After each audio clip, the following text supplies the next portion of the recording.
Hello, and welcome to tonight's session of the Tales of Isylora.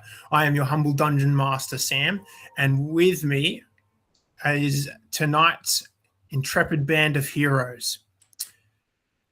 You have all been traveling together for some time.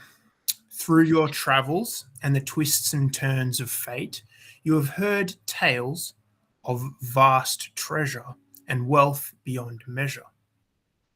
This hoard of unsurpassed value is said to be owned by the legendary archmage Iggwilv the Witch Queen. Through many years of investigation, trial and error, and running down dead-end leads, you now find yourselves on the continent of Henestro, searching for the Lost Caverns of Tsojcanth. Whilst hiking the craggy mountain range known as the Dragon Spine, you have come across a yawning cleft in the mountainside.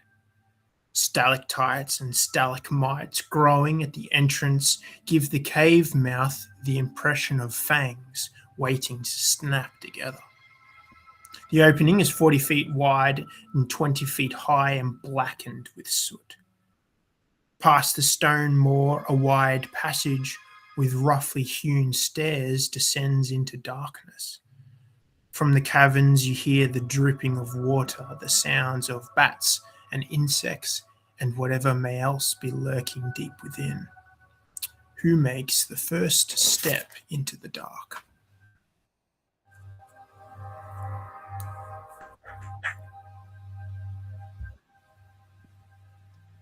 I will. Okay. As you step forth, Curlin, can you describe yourself for us, what you look like as you take these first steps into this dark cave? Yeah. I did have a little note prepared, but it's gone. So he's a massive 7-foot tall Goliath. He's very muscular and he's got long, bright red hair and a beard to match. He has a worn wizard's hat sitting atop his head. He wears small gym shorts with an old book strapped to his waist and a tank top, nice tight one. An undersized velvety cloak hangs from his neck and he's always barefoot. Great. As you begin to hear your bare feet slapping on stone steps as you descend, who follows Curlin? Yeah, I'll go behind him. All right. Thank you, Rupert. Can you please describe your character as you descend into the dark? My character, Rupert, is a 2.5-foot tall Tibetan construct in the form of a children's teddy. He wears he's armored with a priest mace and wears splint plate and a shield strapped to his back. And having seen the largest of the group walking into the cave, decided to follow behind on his little legs. Thank you. A bold choice for Curlin, as he seems to be the only one in the group without dark vision. But Curlin is definitely may not be known for his wise choices, preferring to move forward with bravery rather than. I'm sure I've got a spell that helps with light somewhere. That's right. As Rupert's little teddy feet move forward, who continues the path? I'll go. Thank you very much, Garrick. Would you be able to describe yourself for us as you also descend the stairs into the darkness? So Garrick is a 6'8" bugbear, dark brown fur. His eyes are orange to red. He's an imposing figure. And he has his great axe and shield by his side as he walks in. Great. Who decides to follow out of the last two that are left? Who follows? I follow my friends. Great. Urasistalik, can you describe yourself as you descend into the darkness? My full name is Uraris Talik Thimfuzadik. Or as my friends call me, Short Pint. I'm 6'2". But for a dragonborn, that's pretty short. I'm a bronze dragonborn. Every now and again, a small flicker of lightning will trickle across my scales.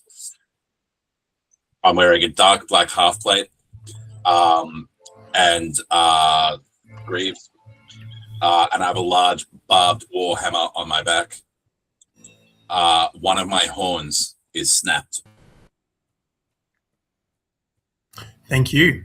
And the last but certainly not least, following your friends into the darkness, Petunia, are you able to describe yourself as you follow your friends? Sure.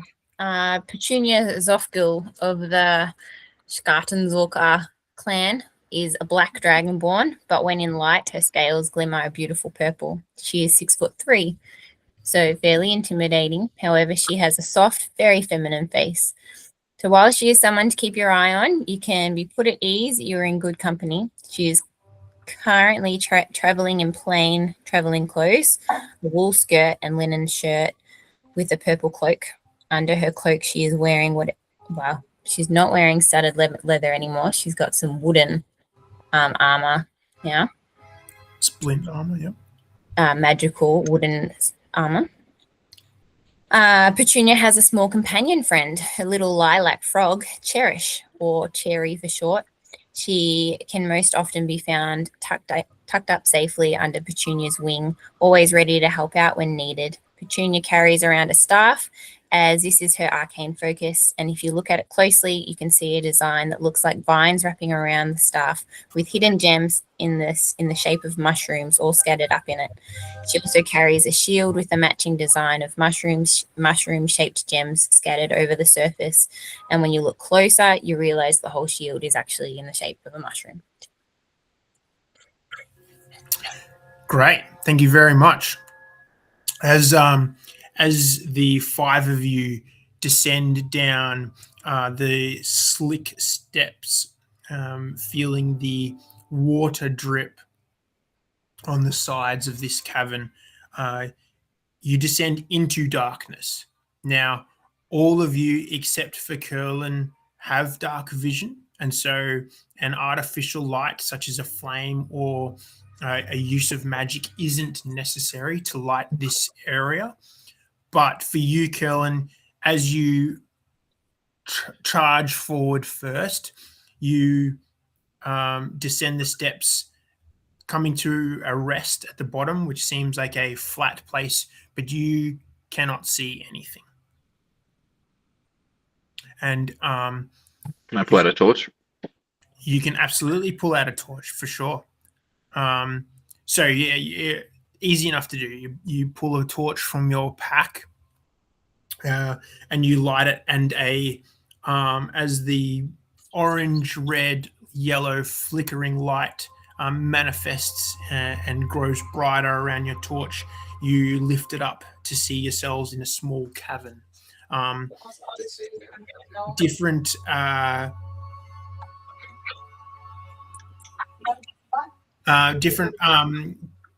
passages lead off to the left and the right and behind you into different areas. And we're going to pull up a map in just a second.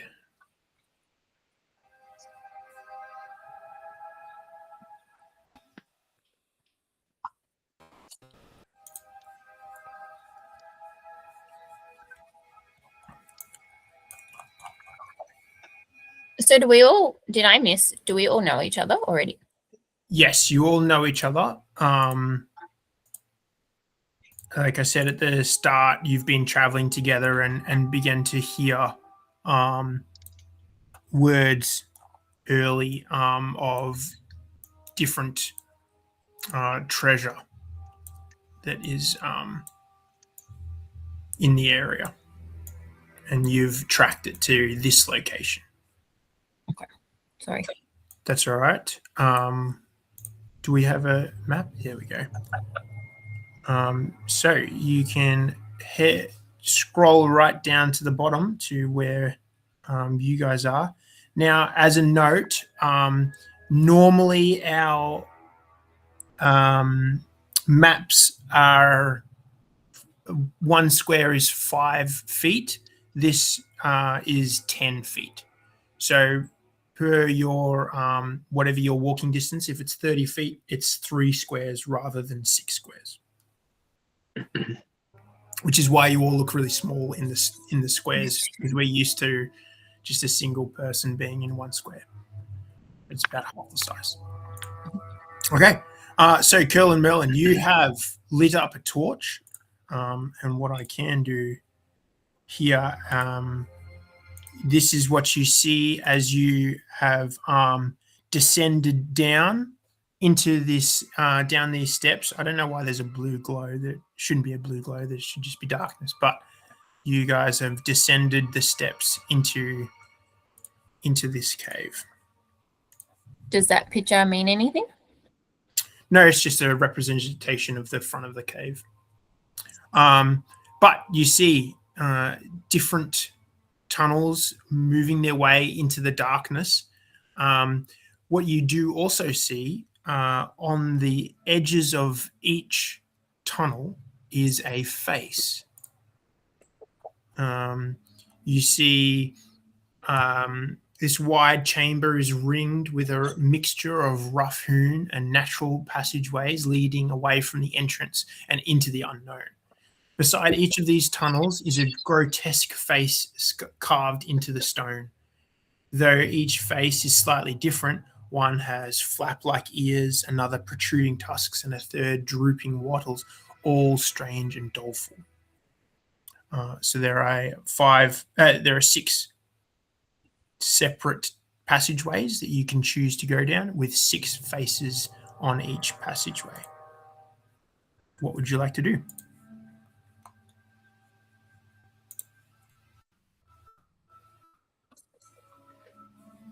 You said 6 passageways, didn't you? Yes.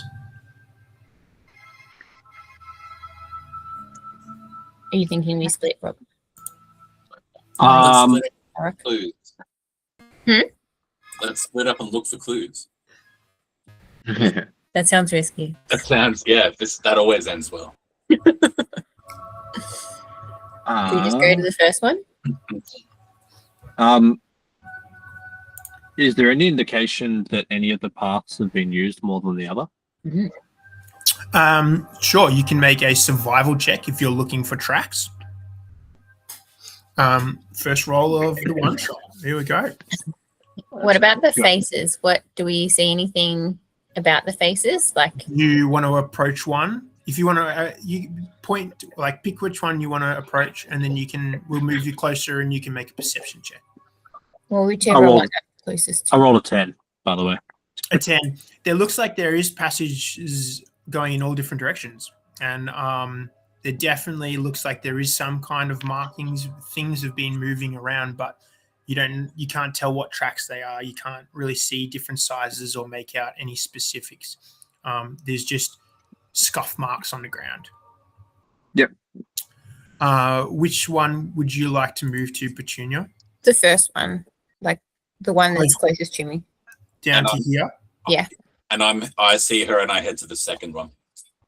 Okay. If you both want to, you can make a perception check as you look. Can I head to that dead end in between the second and third tunnel? Sure. Can you move yourself? Yep. Yeah, go for it. Nice roll, Petunia. While everybody's doing that, being so close to the ground, can I have a look at the front entrance, do a similar sort of thing, see if there's any dragging tracks or anything like that going through the front, leading off in any particular direction? Sure. Yeah, you can make a survival check as well. You rolled a 21 for your perception check. I Sure did did. 23. well, 21 and a 23.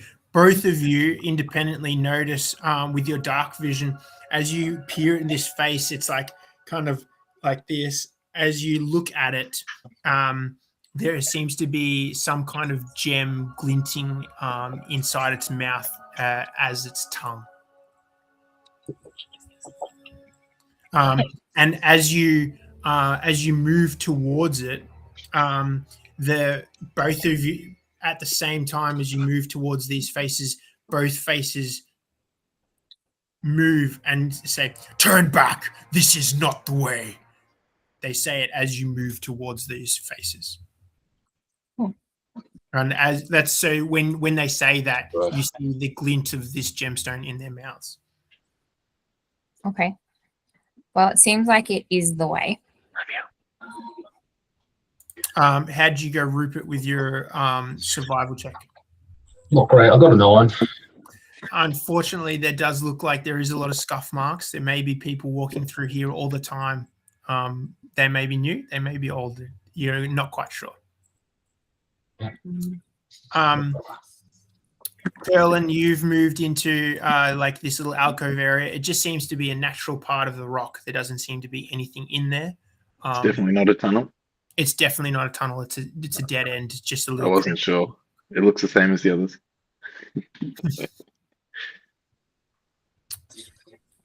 Well, can I move around to the first one then?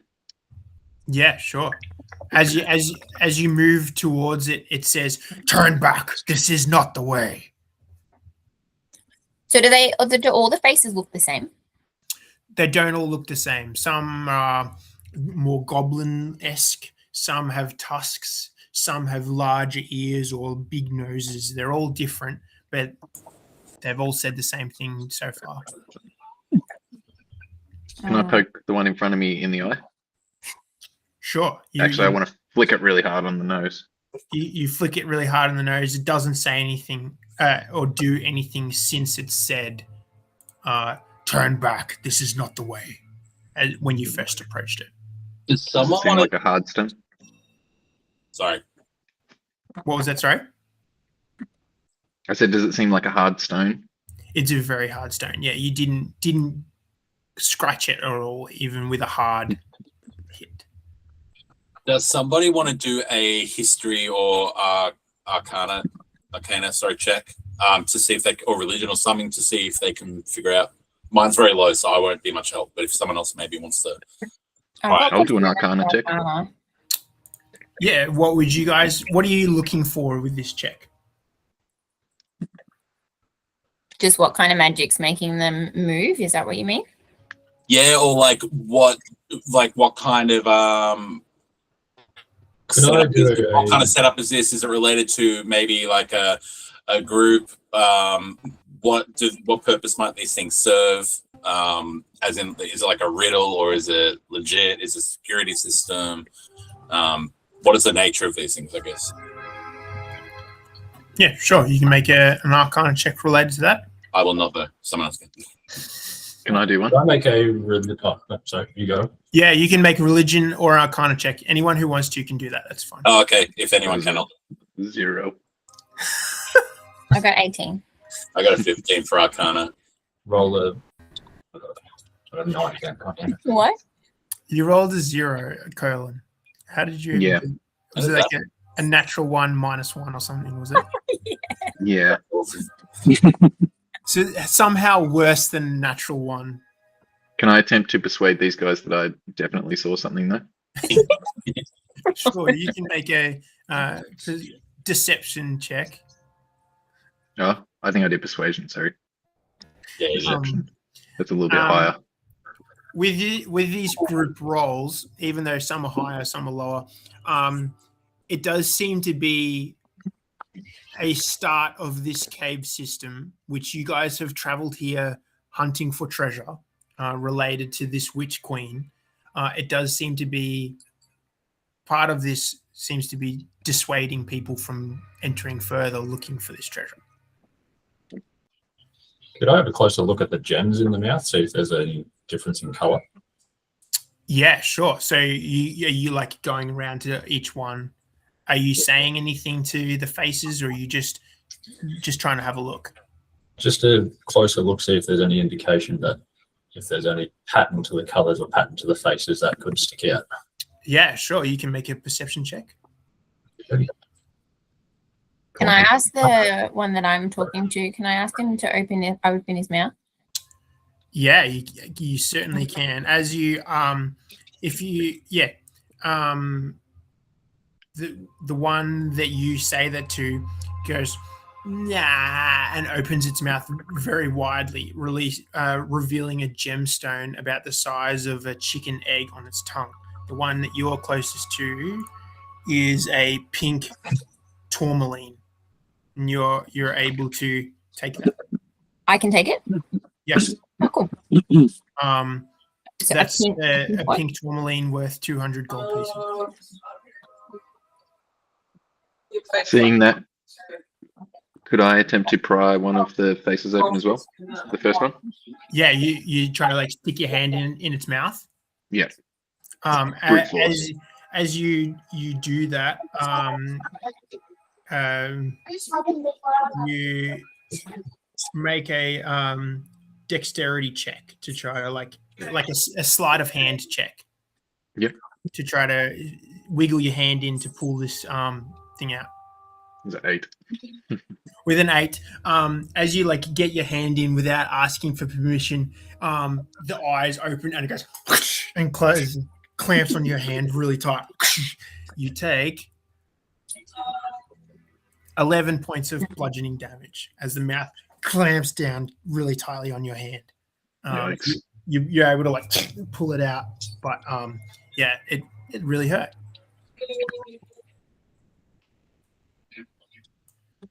I'll go up to the second chamber, so next to Curlin, and I'll ask that mouth.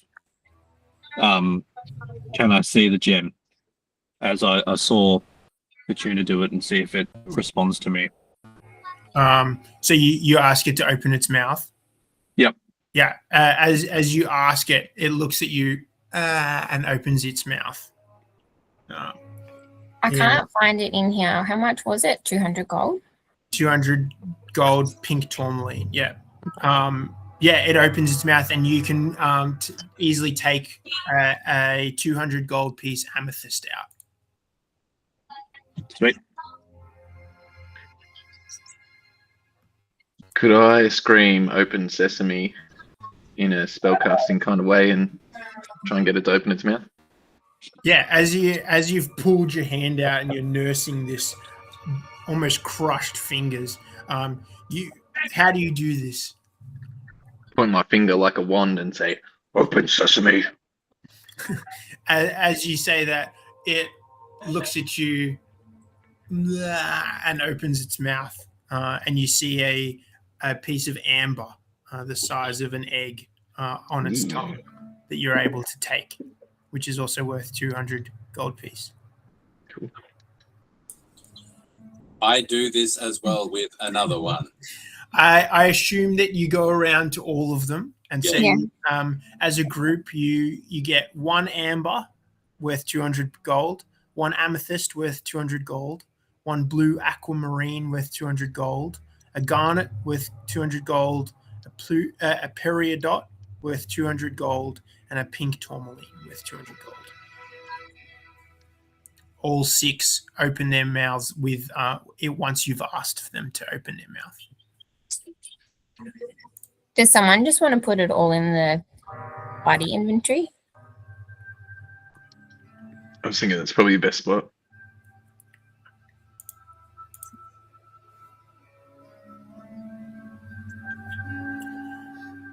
Okay. As you've gathered these separate gems and you put them in your party inventory sack, you see the different exits, all dark and foreboding. But which way would you like to go down to possibly explore further? Could I please mark off a second level spell and use detect traps or find traps? And I just want to stand in the middle of the room and it gives me 120 feet of range to find any traps. within my area. Sure. Okay. How does this magic look for you? Magic look for me, I will hold out my hands, and within my hands I have a small ring, and from this ring will emanate a small green glow. I'll whisper a couple of little words, and then a light flash will go across the cabin, almost like a radar ping. Mm-hmm. Yeah, great. As your ping goes out and dissipates throughout the cave network, you do sense further up ahead one that is you do see, you sense a trap. Let me just read the wording of that really quick. Is it detect traps? Was it? Yeah, so find traps. You sense any trap within range that is within a line of sight. This spell includes an object or mechanism that was created to cause damage or any other danger. Okay. All right. Would sense an alarm or glyph of warding spell or mechanism fit trap.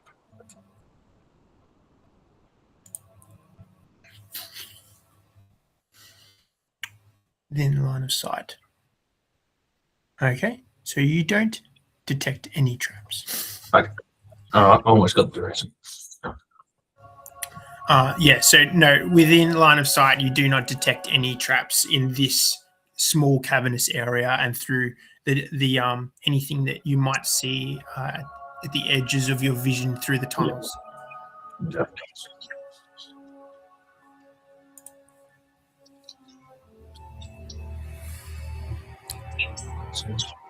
All right. Which way would you guys like to head towards, if any?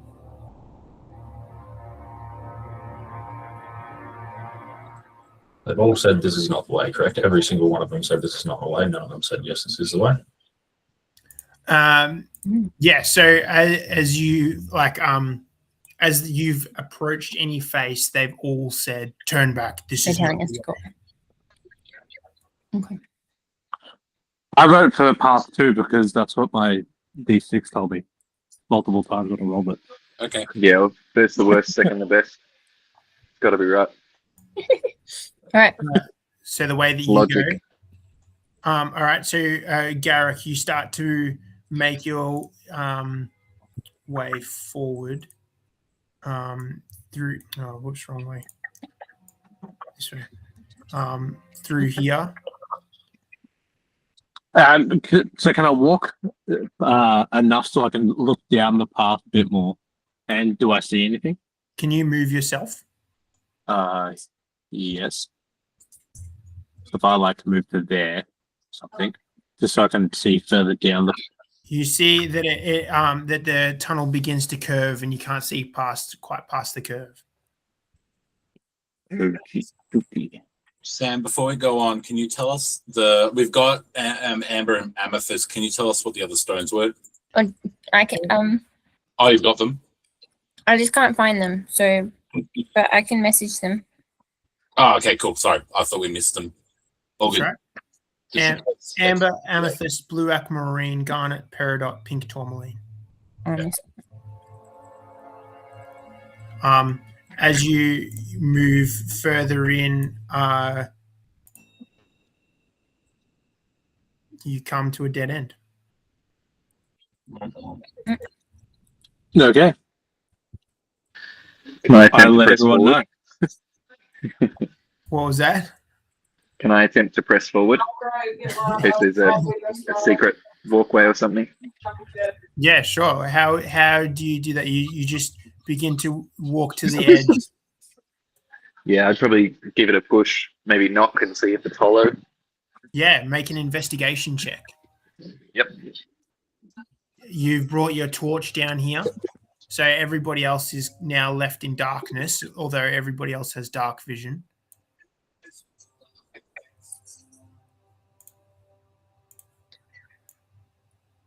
Sorry, did you say investigation? Yes. Yep. Ooh, pretty high roll, golly. Is it 0? Your second natural one -1. Yep. You are 100% certain that there is nothing beyond here than just a rock wall. Not even an You've inkling. never been more certain of anything in your life. I knew it. I'll Can we turn back hear and tell everyone. Yeah, if you have wanted to move closer to where you guys are to kind of stay together. Oh no, I'm just more mean as in like, are there any kind of sounds coming from any of them? There doesn't seem to be any like specific sounds. You can always hear like the drip and drip of water. You see like the slick walls of a cave that has water in it. You hear like rustling of insects or bats in the ceiling. But apart from that, no, you don't hear any specific sounds. All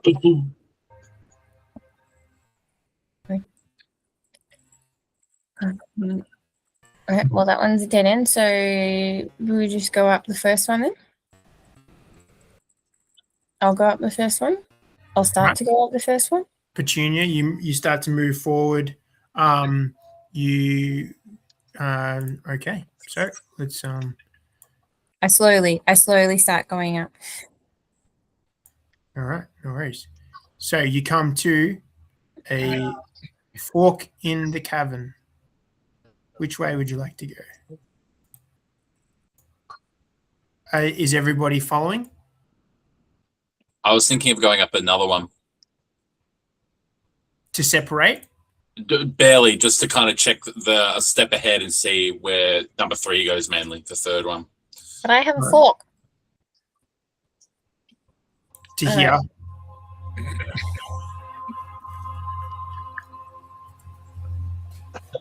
I'll call out to the party and I'll just say, if you can't see ahead, stop and come back, and we'll decide from there. Don't go too far. I will clamber up to Uriel's leg, clamp myself onto there, and I'm going to clamber along that way with him as well, just in case he needs a hand. All I right. feel like one of us should be giving him a piggyback. Yeah, that's what I'm doing. I'm holding Run and onto keep his up. legs, swaying along. Okay. Who's that with me? Me. So, Oh, Garrett, what are you doing?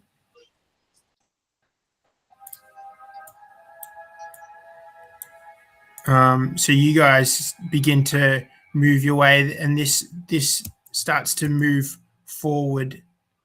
As you guys, are you going in further, or? I'll step a bit further. Maybe I'll go another 20 feet. Yep. So you move to here to kind of have a look further. And there's a fork in this tunnel as well. Okay. Yeah, geez. I want to have a peek around the left corner if I can. Yeah, sure. Right. Well, I don't want to leave him alone, so I'll peek around the right corner, move up with him.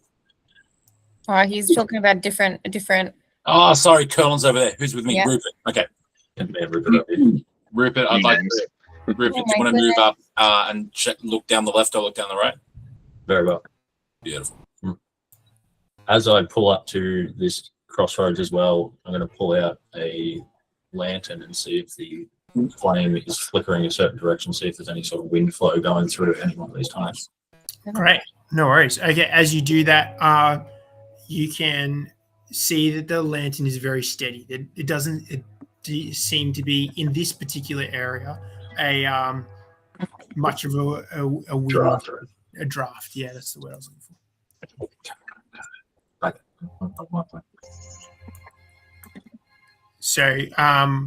So, Garrick, Petunia, and Curlin, what are you guys doing? Seeing it splits off again, should we go back or? I guess I would quickly go up to the right tunnel here and just look there so that we have an idea of if that splits off as well. Mhm. Okay. This seems much longer. Continues off further deeper in, basic almost to like the end of your vision, tunneling forward, If I move going left, in an uphill direction. if I move left so I can see the three things a bit more, can I see anything? Not going up them, but just looking at them. Yeah, so you like get to here. Yeah. Yeah, so you see like the edge of this tunnel here, which goes around a corner that you can't see to. This one continues up through this way, and this one goes over here around a corner that you can't see past. Oh my goodness. I'll take a bit of a closer Back look at to back to Rupert. I'm gonna call you Thimp because this is really hard to. Do you have a nickname that I can call you? Yeah. So when Dragonborn are kids, they have names for each other, and mine was Short Pint. Because I was shorter than the rest of them. So at 6 foot, I'm short for a Dragonborn, and so Short Pint is my nickname. Great. So Short Pint and Rupert, which way would you like to have a look at? I would like to have a look at the left side. Okay. You begin to like kind of have a look around, and it goes around the corner to where you can't see, unless you're going to continue following that direction. I'm going to stay next to my big buddy at the moment. Okay. All right, and I'm gonna peek around the right side. Yeah. Too far. It seems that these head in separate directions as well. Okay.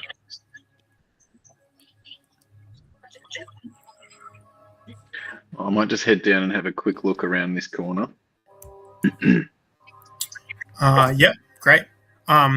Before I did that, I just said I'm going to run back and tell the others what we've discovered on this side. Okay. I feel like at this point I would have wanted to have come back down and told Rupert we should go tell the others what we've seen and just check in before we continue. I agree. All right, so the two of you are going to backtrack a bit before you get any further, and make your way to the rest of the group. Rich, I softly said to Garrick before he left, probably tell them that Curlin seems to be heading the way and he is a bit gung-ho, so maybe they should come to us. All right, so you guys make your way back. Curlin, are you going to continue this passageway? I'll head back to the others and let them know. All right, so you all meet in this this passageway. It's about 10 feet wide, so it's a little squeezy, but there's enough room in this rabbit warren of tunnels. Yeah, would you like to proceed further? Would you like to try to scout around, find anything that you can?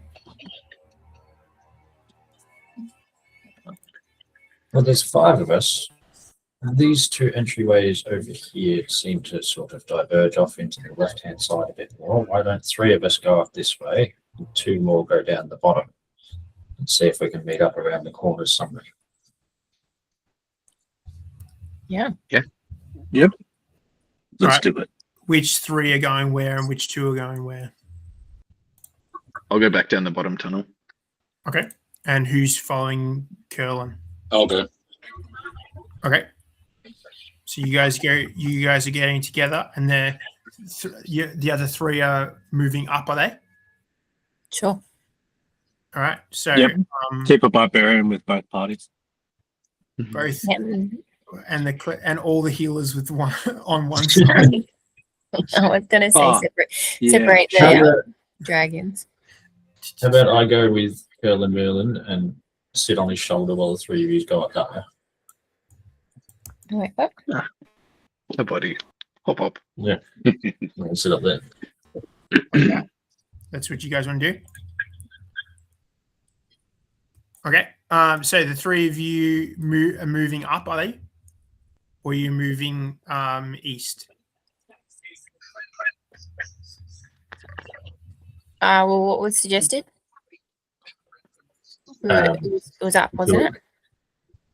Yeah, they all seem to sort of go northwards at the moment, other than this bottom track that me and Jacob can check it.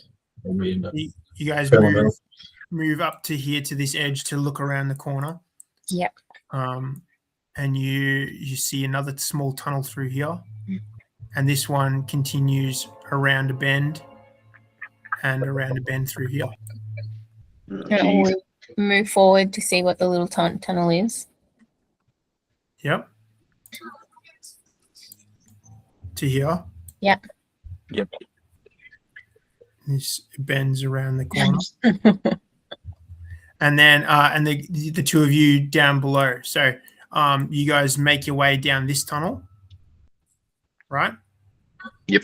Before we get close to any sort of corner, I tell Curlin to put his torch away, and I'll cast a cantrip light, and which will look like me just pressing my belly in, and all of a sudden I'll start emanating a little light for him so that he can keep both hands free. Yeah, I can do that too, but I'll happily put my torch away. Yeah. Great. As you this what color is your light? Is it just like a whitish light? Or is it like a light gray? Soft orange. A soft orange light. This soft orange light begins to emanate from your belly as you've pushed you into it, and it throwing long shadows on the walls of this cavern. Moving forward, you begin to see remnants of weaponry on the ground. As you move together forward, you come into a small cavern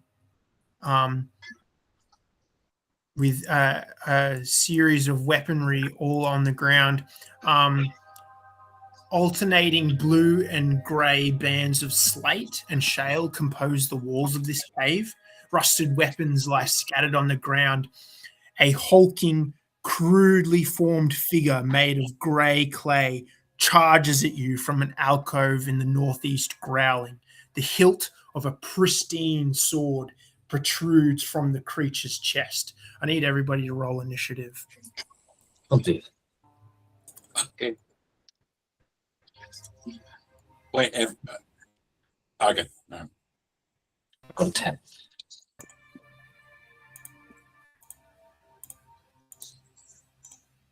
Oh, what do you mean something went wrong? We ran into a clay golem. That's what went wrong.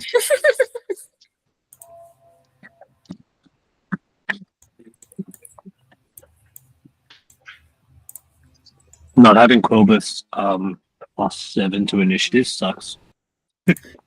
Who is this quilt that you speak of? He's a friend of mine. All right. Small. Sounds small. Can we read out some initiatives, please? 16. Sorry, two people talk at the same time. Curlin, what's your initiative? 10. 10. Garrick, what's your initiative? 16. Petunia, what's your initiative?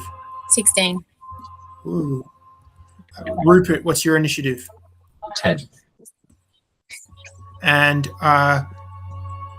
what's your nickname again? Short pint. Short Pint, sorry. What's your initiative? Racist. 14. 14. Okay. That brings us to Garrick. You hear from emanating down from the cave of where your companions had run to, and you start to hear footsteps as coming from the cave. What do you do? I tell them, the others with me, I think our companions need help. I just heard something emanating from where they came.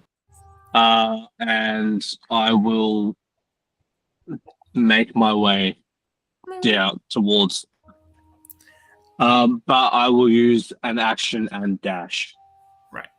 No worries. So you have 40 feet of movement, which is 10, 20, 30, 40 feet plus, and then to dash as your action, 5, 10, 15, 20, 25, 30, 35, 40. That gets you to here. Cool. Petunia. Should I just pick up Brendan and take him with me? No, you Small. you probably could. I would have allowed that with Rupert, but oh, sorry. Dragon. Sorry. I realized I grabbed the wrong person. Petunia, that's your turn.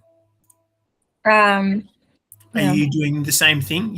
Everybody heard this roar, and you see Garruk dash off into the night. Well, into the darkness. Yeah, I guess so. Okay. So what's your movement speed? Is it 30? 20. No. Yeah, apparently. What? Speed walking, 20 feet. I could fly. Can I fly? But then that's just well, the it same, doesn't. isn't It doesn't change Speed. you. It doesn't change your speed. How is Yeah. your speed 20 feet? I don't know. That That's seems really short. It was a dragon. custom race, though, wasn't it? That'd be under 2014 rules as well. we're gonna say 30 because that's ridiculous. Thank you. Yeah, I was gonna say. So 6 foot something. It's actually 20 kilometers. you're a little bit slower than Garruk because he's got an extra 10 feet. And then Short Point, that's you. Are you doing the same? Yeah. And as my buddy, Garruk ran off and said the word emanating, like emanating, big words, and then run off with him. Okay. That brings us to the clay golem. It lumbers forward to here.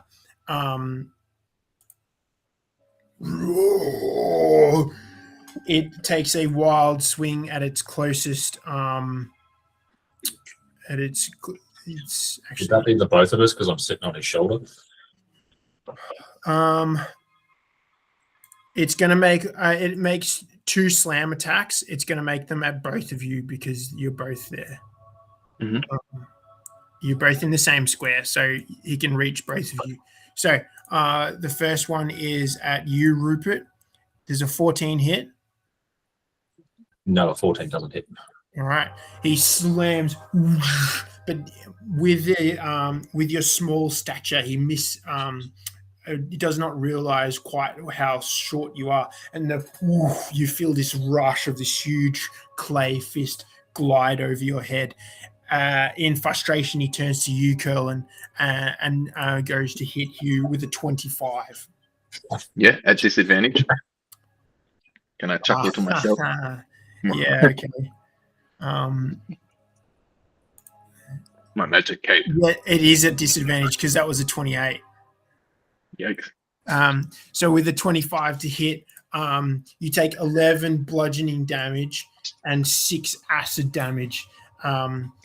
And your hit point maximum decreases by 6 points as you take that damage with a heavy hit.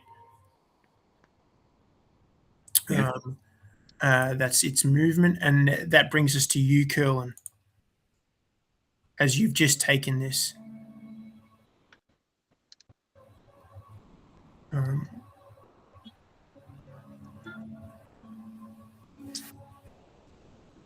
It should have only decreased your hit point maximum by 6.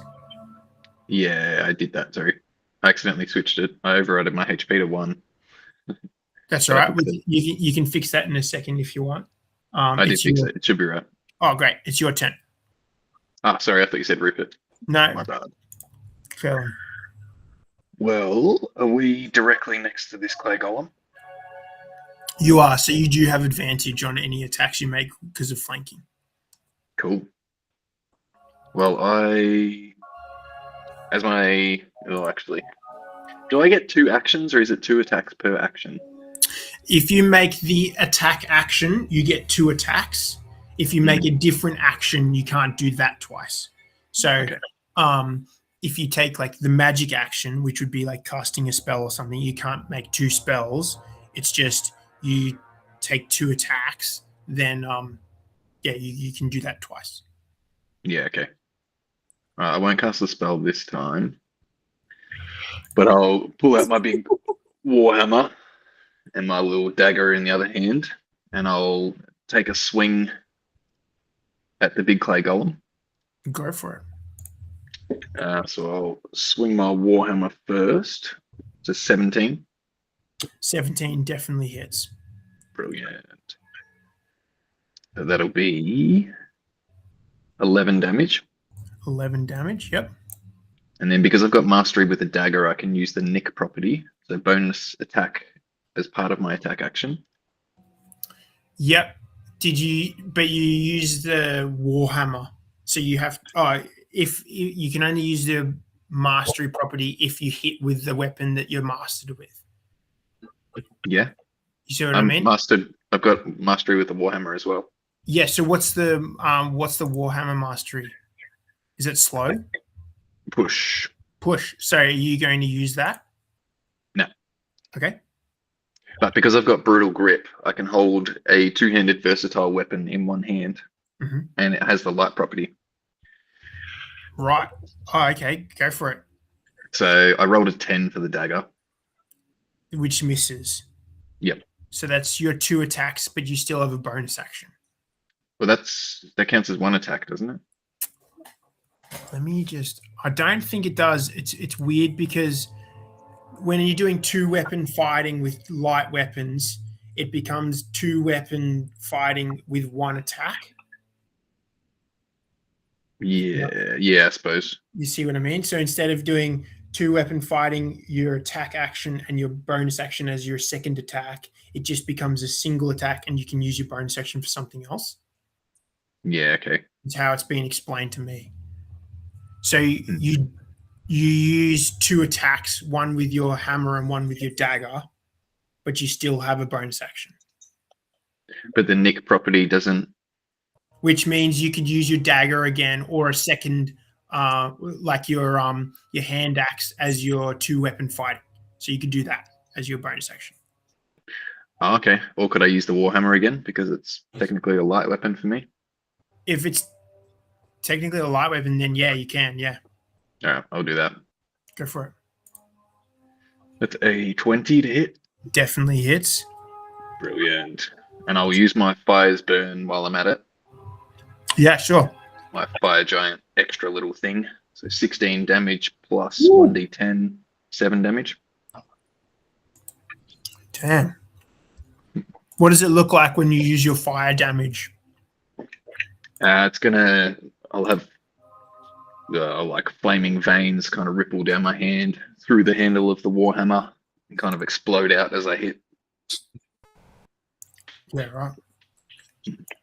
Okay, great. As you hit them with your hammer, it seems like you're not doing as much damage as you would normally do. But when the fire hits it, it does the right amount of damage. Seems to be resistant to certain types of damage. Okay. That's your action and your bonus action. Would you like to move, or are you going to stay where you are? I might shimmy around him if I can. Although Rupert's on my shoulder still, isn't he? So he'll come with me. I would say in this point he would drop down. Okay. So that you guys are independent. Well, I'll head further around to the other side of him. Over to here. Yep. No worries. All right, and that brings us to Rupert. That's your turn. Yes. As a question, that clay golem, that's smacked Curlin Merlin. Would I have gotten any sort of residual damage from the bludgeoning or anything? I get pushed back 5 feet if I do. No, you didn't get hit. In his first one, he missed you, so you haven't taken any damage or been hit yet. So if I try to move back at all, am I going to get attacked? You will get an attack of opportunity from that. Well, because you're leaving its space. I'm going to forgo that idea. I'm going to come back to Curl and Merlin and get behind his legs. Okay. Hang on. And what I'm going to do from here, I'm going to use my bonus action to cast a first level spell, Shield of Faith, and cast it onto Curl and Merlin. Great. And +2 to his arm class. All right. So that brings your AC from 16 to 18, Curl. Sweet. So you can. It is here. And then from there, I'm going to use my action to cast a cantrip and try to hit him with Sacred Flame. Great. Go for it. It's an attack roll. It's a dex save from the golem. It's Okay. dex 16. He has a -1 to Dex, so we'll see how he goes with that.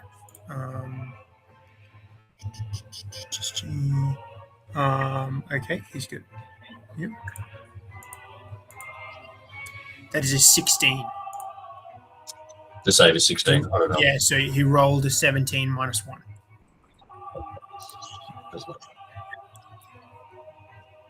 Okay. And so there's no damage. Oh, because it's a cantrip. Yep.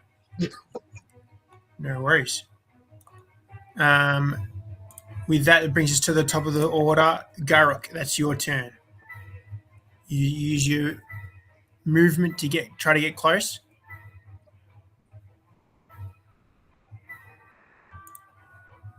Are you muted?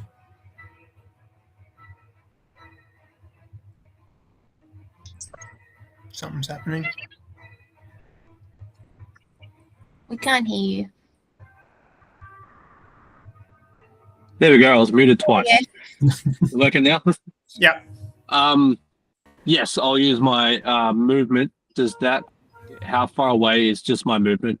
So Take me. 5, 10, 15, 20, 25, 30, 35, 40. You can see it. You're 10. You're 15 feet from it. Not 10 feet. For a melee attack from a bugbear. I know, it's so annoying. Like that 5 feet.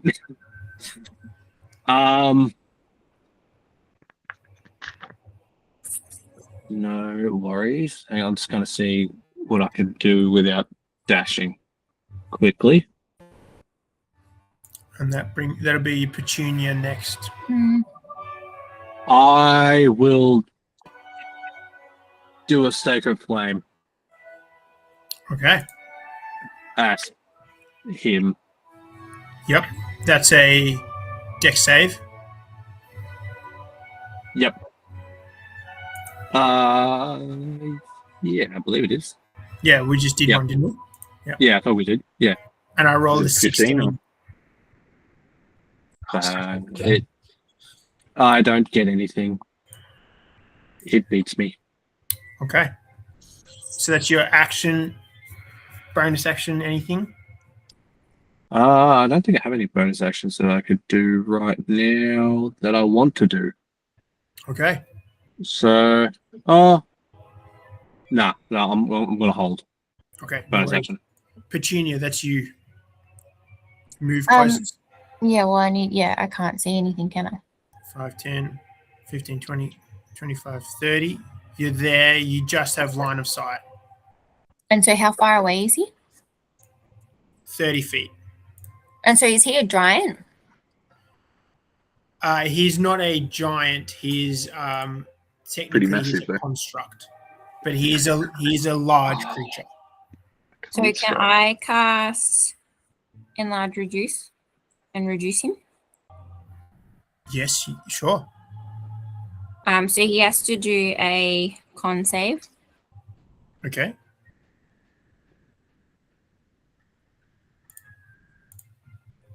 He rolled an 11. He failed. Great. So he is now smaller. He'd be I don't know. It decreases by 1 category. So if he was large, then he'd be medium now. Correct. So he drops. I can't change the size of the icon, but he drops into a smaller size, and I think he gets like disadvantage on stuff now. Yeah, his attacks are reduced 1d4. Less damage. Okay. Less damage. Okay. All right. What does your spell look like as you push this magic into this creature? So I just like get my fingers and point at him and like pull them together to shrink him, and then he just kind of squirms and then just gets smaller. Great. Okay.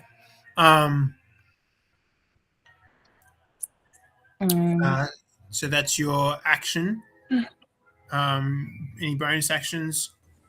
No,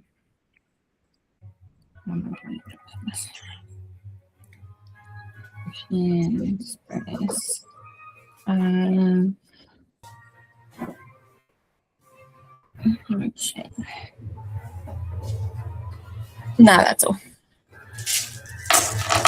Okay. Short stop. That's you. So before I do anything, my movement speed is 40. I don't know if that affects where I currently am or if that was accurate. Okay, yeah, so you would have been here. Cool. Why did he get 40 and I get 20? My athletics is +7. I've got a lot. Because barbarians get a longer distance when they're unarmored with heavy armor. Yeah, and my strength is pretty high as well. They're I think big that boys. affects. Okay, so you want to move in? Yeah, I'll move in 10, as far as I can. 25, 30, 35, 40. Yep, you're up next to Garrick. Yep. Now I am going to enter rage. Okay, bonus action rage. Great. Yep. Now, a few things happen. First thing, let me read through these because there's a few things going on for me. I can move half my speed, so I can move another 20 feet. Great. So I'll move up to here. Yep. Correct. Go. I'm going to use reckless attack. So when I make my first attack roll on my turn, I can decide to attack recklessly. Oh, I'll do that in a sec. Yep. Keep in mind, the other thing is I'm going to also do extra attacks, so I will be doing a second attack. Yep. But I'll do my first attack first. So I'm going to use my Warhammer. Yep. You don't have to do reckless because you get advantage because Curlin is opposite you and gives you flanking. Awesome. Good to know. Sorry, I didn't pick up on that. My bad. That's okay. No worries. Sweet. So I am going to, use my Vicious Warhammer. Yep. Go for it. Make an attack roll. Oh, that was so close. 13. A 13. You hit it and it stops on its leg and it turns and looks at you. It doesn't seem to have done any damage though. Okay, fair enough. I will. Hold on a sec. You have one more attack if you want to make it. Yeah, I will. I just want to check my thing. Oh, that was only if I did reckless attack, which I'm not at the moment.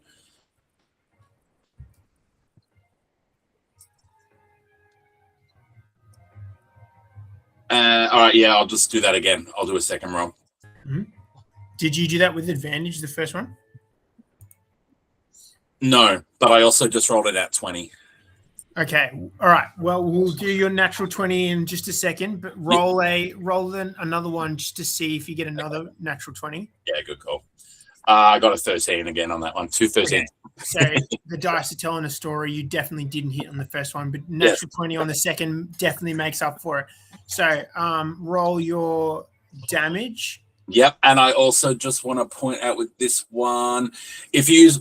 Oh, hold on.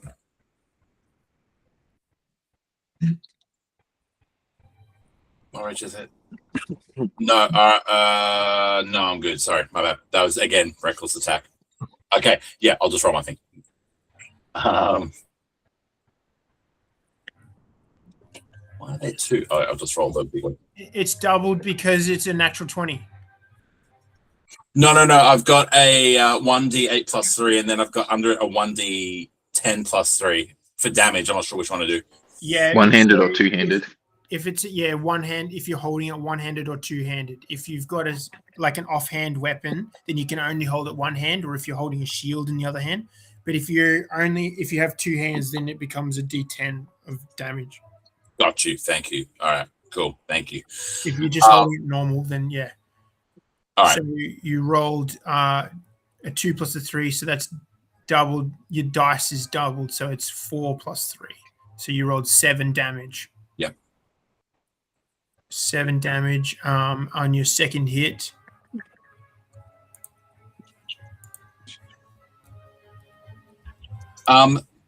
Is he considered? Oh, is he size class? Is he large, or is he bigger than large? Not anymore because he's just been reduced. So he's Oh. now about the same height as you. Okay. So because I have Warhammer Mastery, I've got push, so I can push him up to 10 feet away. However, actually, I don't think that's going to help anyone. Actually, I'm going to hit him. I'm going to make it so that I pushed him to the left and slam him into the wall. Okay. Yeah, sure. You can do that. So you'll be pushing him into here. Sure. Into that space. Yeah. Okay. Doesn't do any damage, does it, by any chance? It doesn't do any damage. Slam damage? No. And that was bludgeoning damage. I don't know if that affects him, but Yeah, thanks. As you even with your special natural 20, it doesn't seem to do quite as much damage as you would normally with just your bludgeoning damage. It seems to be resistant to specific types of damage. sorry, I've just read something else. Okay. Because I got a Vicious Warhammer. This magic weapon deals an extra 2d6 damage to any creature it hits. The extra damage is of the same type as the weapon's normal damage. Okay, so 2d6, and that would also be doubled for the natural 20. So you can roll 4d6, and we'll add that. 1, 2, 3, 4. That's better. 19. Nice. That's what I want. Okay, and with that, it gets pushed back. That brings it to its turn. Sorry, Curlin. Yeah. As it gets knocked back to the wall, it looks at you. It makes a swipe at you, Curlin, and then moves forward back into the space and makes a swipe at you as well after you've just hit it. Yeah, fair enough. So it's going to take an attack at Curlin first, and that's a Disadvantage. natural 1. It's disadvantage at you, but it's a natural 1, so it's definitely a miss anyway. And then at you as well. And that's a natural 20. Oh my goodness. Is he disadvantaged because he's flanked or no? No, it's not how it works, unfortunately. Yeah. Would that be a crit? It would. Because of my adamantine half plate, any critical hit against me becomes a normal hit. I'm set up, baby. I like this guy. Okay. And then Right. whatever the damage is he needs to be less 1d4. All right. So you take 8 with a D4. And halved because he's raging? I didn't read that. Yes. So you take 7. You take 3 damage, Nice. but then you take 6 with a. You take another 3 acid damage, which is a full, and your hit point maximum is decreased by 3. Okay. So you need to drop that. So I got 83. Okay, 10. Yeah. And Thanks. that brings it to the end of its turn. Curlin, that is now your turn. You have advantage because you're flanking. Brilliant. Well, I would like to rage, Okay. and I will also use Reckless Strike. Okay. You have advantage. Is Reckless just attacking with advantage? Or is there Yes. something else? Because you have advantage already. Yes, but I read something else. Doesn't it give you a 1d8 extra damage or something? Yeah, that's right. It is called Brutal Strike. So when I use reckless attack, I can forgo advantage on one strength-based attack, and I add an extra 1d10 of Yeah. damage. Okay. But so because you, I've got advantage already, yeah, I still have advantage. correct. Yeah. Yeah. All right. I'll take a swing with my warhammer. Go for it. I would like to aim it at the sword poking out of him if possible. Okay. To like drive it in deeper, or Yeah. yeah, great. A 22 or a 23 definitely hits. Yep. So yeah, you roll your regular damage and then an extra d10. That's 9 plus 4. Okay.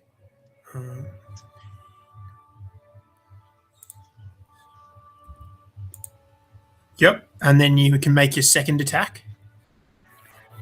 I might use my dagger for this one. Yep. You can use your warhammer twice as your action, and then you can use your bonus action to use your dagger if you want. Okay. But either way, Well, bonus action for the dagger then, the 23 to hit yep. 23 hits. for 9 damage. Yep. And then I'll swing my warhammer again, As your second action. The 16 that hits. 16 or a 10. And a 10 that is the damage. That'll be 12 damage. And as part of that attack, I would like to use a cantrip. Okay. It'll be True Strike. It deals an extra 1d6 of damage. Yeah, right. It might be Is that a I don't know how bonus? to flavor that one.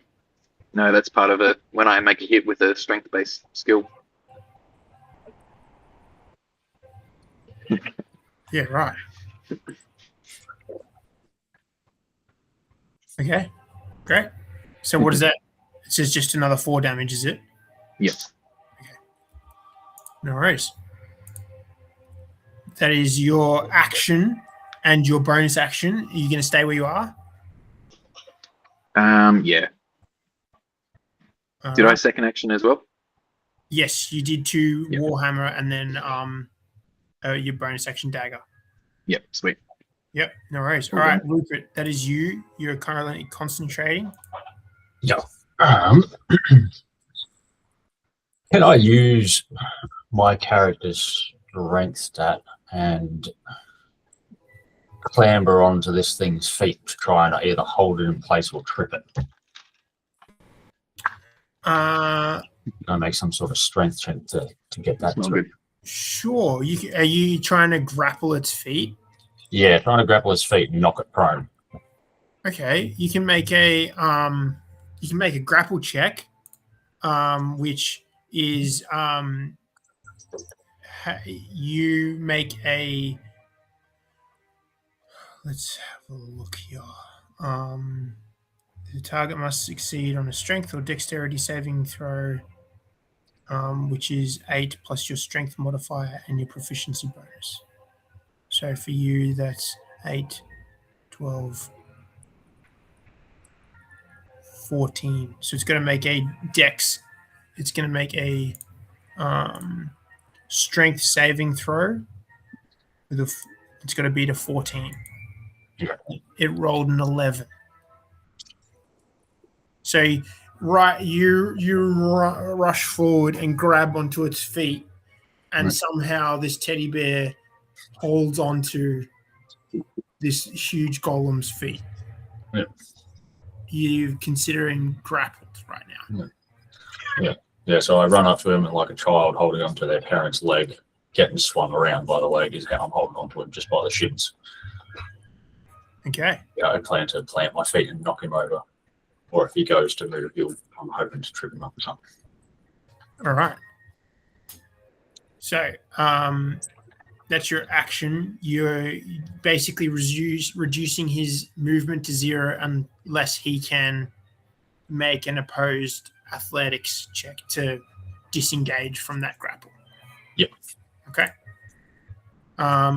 You doing anything for a bonus action, or that's your turn? That's my turn, I think. Yeah, I'm just going to hold tight here. All right. That brings us to the top of the round. Garrick, you running in?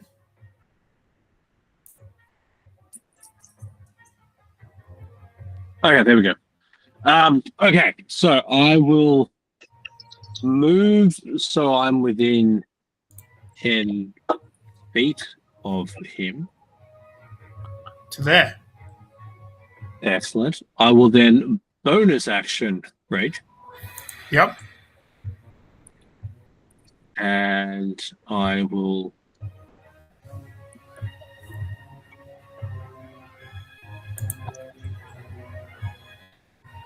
Okay, so he has to make a Constitution saving throw. Okay. Is this against a spell or a magical effect? A wild surge. So Yes.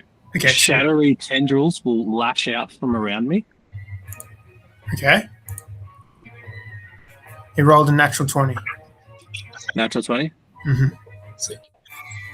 Nice. So that nothing happens this round Okay. because I can do it, I believe, every turn. All right. Are you doing anything for an action? I will swing my axe at him and Great. attack. Go for 25 to hit. That definitely hits. Sweet. At advantage, yeah. It is at advantage, correct? Yes. Go for it. That Chris. was. I'll go for a crit. It was not a crit. Not a crit, but definitely 25 definitely hits. Okay, so that is 12 slashing damage. Okay. And then I'll just use my second attack to hit him again. Go for it. That's only a 13 to hit. A 13 just misses. Bummer. At advantage. Oh, yeah. That was even worse. That was a natural one. Yes, that definitely misses. Definitely misses. Yeah, so I will leave it at that. All right. No worries. You going to move in further or not? You're just going to stay where you are? I want to stay where I am. Okay. Petunia, that's you. Okay. I will do frostbite. So he needs to do a Constitution saving throw. Okay. 16. Yeah.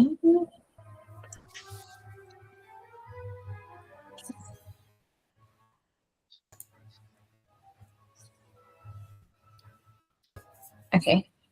16. Fine. Lost it. So that's 3 saves. Is it half damage? Let's say it's what it takes. Oh yeah. Oh wait, no. It's just which moves. No, I don't think so. Is frostbite a cantrip or is it? Yeah, it's cantrip. Okay.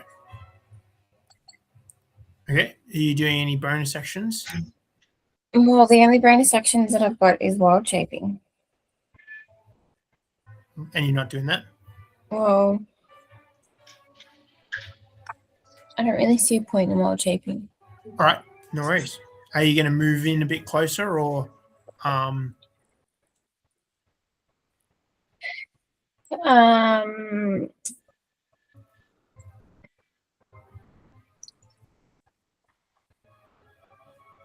No, I don't think so. I don't think there's any point in that either. All right. That brings us to short stack. That's you. All right. I am going to actually. I'm still in rage, right? Rage lasts until I come down, or is it just one turn? It lasts. Because it doesn't save for me in my. I think it lasts for 10 minutes. If you can keep doing things per turn. So if you can hit an enemy every round, then it'll just stay up. Or get hit, or you can expend a charge to extend it, I think. Okay. Why do you have 83 temporary H points? Because I'm at 86. Oh, shoot. Sorry. I thought that was like, max. Sorry. My bad. I put it in the wrong field. My bad. All right, no worries. Max HP modifier. No. My goodness gracious me. Hey DM. Yeah. Can I just ask about my magic stones? Yeah. Is it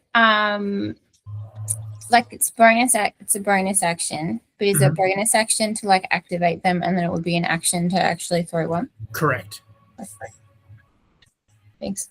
And I can only do one, can't I? Correct. Okay, so make an attack roll against an enemy makes nothing go. All right. Yeah, I'm just gonna attack again.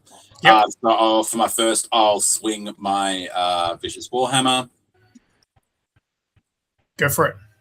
Ugh. 21. 21, At definitely. advantage. Mhm. Oh yeah, with advantage. Yeah, I'll roll a second time. Nat 20. Okay, Okay. that's great. Number 2. Beautiful. Woo. Yeah. I'm gonna do this double-handed Okay. roll. That is 23. Nice. Plus 2d6. Plus Or 2. 4d6. Oh, yeah, 4 to far out. 23 plus 12, so 35 damage. Ooh, big hit. It's looking hurt. Big hit. Love that. What was I just reading? Did that have the plus 3 bonus to damage from when my rage? I don't think it did. So there's an extra 3 for being in rage. I gained a 3 bonus to damage, Great. which I didn't realize for the last one. So that's cool. All right. I'm just gonna. I like this. I'm gonna swing it again for my second attack. All right. So that is 24. 24 definitely hits. I'll do my roll again because why not? And 19, so 24. Second double hit is a 6 plus 1, 7 plus my 4d6. Well, your 4d6 is from the natural 20, isn't it? Oh, sorry, of course. Yeah, No, it's just 2d6. sorry, it's going to be 2. My bad. Okay, so I'll just do the first 2 dice. Yeah, so it's 9. 9. Okay, so 9 plus 10 because of that plus 3, 19. Great. And how do you want to do this? Yeah, the boys. All right, easy. So I liked where Rupert was going. So I take a swing and I just slam that sword, bang on the hilt, and it cracks into him, and he's like, oh, and then these cracks start coming up him. Oh, and just crashes into pebbles. Absolutely. Yeah. You're all like momentarily look away as shards of clay shatter across you all, and ching ching ching, this large sword rests amongst a pile of clay. You see this slender bladed short sword, and if anyone wants to move and pick it up and have a look at it, they can. I walk up to it. I pick it up. You pick it up. What languages do you speak? I speak Common, Draconic, and Dwarvish. You kind of recognize they're not one of the languages you speak, but you recognize it as like a cousin of Dwarvish, and this is Gnomish. Gnomish. Okay. Well, I'll look at Could it. I grab it out of his hand? Well, I'm going to say like, not my style. I'll kind of gesture with it to the rest of the party, like. Yeah. If someone, do you speak Gnomish, Curlin? Yes. When you like that. when you read it, you can see that the name of the sword is carved into the blade. It says Longtooth, and as you pick it up, you feel the hum of magic within this short What a beautiful dagger. Short sword. So you can, if you want to, you can add giant slayer short sword to your group inventory. So is there any treasure in here? Apart from the sword, you guys have a look around. There are plenty of rusted weapons lying scattered on the ground, but nothing apart from the sword that you've just found. Cool. Okay.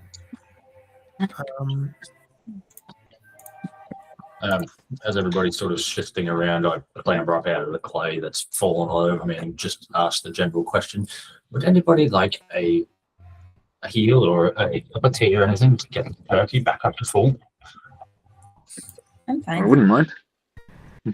Right. So I will. Sounds good to me if there's a spare one going around. Just for you, Brendan, just fix up those temporary HP. Oh, they're gone now? Of course, I was about to ask. Yep, thanks. Is Oh, max you- HP normal? You can fix it up. Sorry, I didn't. No, good job.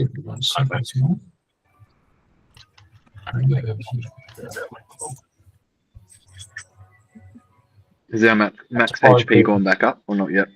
That will reset at a long rest. So any healing you get will only go up to your new HP maximum. All right. So I will expend. I can see everybody. Well, I'll gather around everybody to do this one, but anybody within 30 feet of this second level spell slot, I'll just target everybody. I can heal 2d8 plus 4 to everybody within 30 feet. I can target up to 5 creatures. Great. So if everybody would like to add 18 back to their hit points if they have any taken off. I was 17 short, so perfect. Sam, sorry, For everybody. just to confirm, my temporary hit points are down until a long rest? Correct. Yeah, cool. Just making sure. Gotcha. As in your hit point maximum. My hit point max. Yes. Okay. So you all come together. You receive this healing from Rupert, Thanks. and you begin to move back into the cave. You come back to where you were. Where do you want to go from here? Do we continue from where we were, like where we started, to the left, and follow that path up? Yeah, I think so. So it's good. Could I just quickly? Yep. What was left of the clay golem? Nothing. It shattered into pebbles. Pebbles. Pebbles like slivers of clay. Could I go and fill up a little pouch of the pebbles and slivers of clay? Absolutely, yeah, no problem at all. Thank you. So did you guys want to keep exploring where you are now or go back to where you guys were going before? Should we check that north tunnel now? Or I feel like we can just finish this side off, count it out. yeah, Maybe someone with a high stealth can just sneak ahead in case there's another clay golem, so we don't kind of attract his attention, and we don't. Well, can I cast Find Familiar and get my little frog friend to go Yeah, for a sure. Great. Yep. Little scout. little cherry? can I attempt to tiptoe behind this frog? Yeah. See You're a if he little has- you're a little bit smaller. You're a little bit bigger. Yeah. Where would you like it to go, Petunia? Well, I don't know. Maybe if we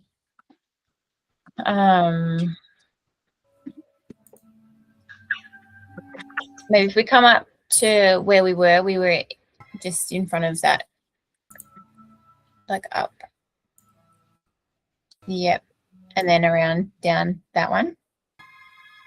Yep. No, go back. Yeah, she can go down there. So are you at the moment, are you looking through its eyes in order to like see where it goes? Or are Yeah, you sure. just- Do I have to do anything for that? No, it's just part of the feature of the Yeah. Find Familiar spell. But I can't like talk or anything, can I? You can talk, but you can't see or hear. You can only Okay. see and hear through Through Cherry. Cherry's eyes. up to 100 feet. Okay. Which Will you is, tell me when it'll cut out? yeah, okay. So if you guys are happy to stay there, does Cherry have dark vision? Yes, it can. Yes, it does. All right. So, here you go.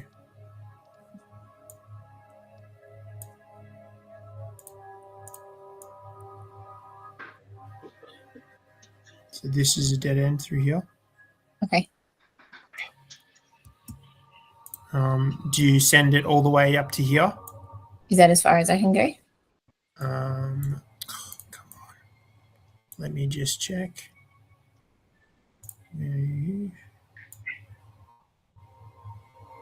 This is my stealth check, by the way.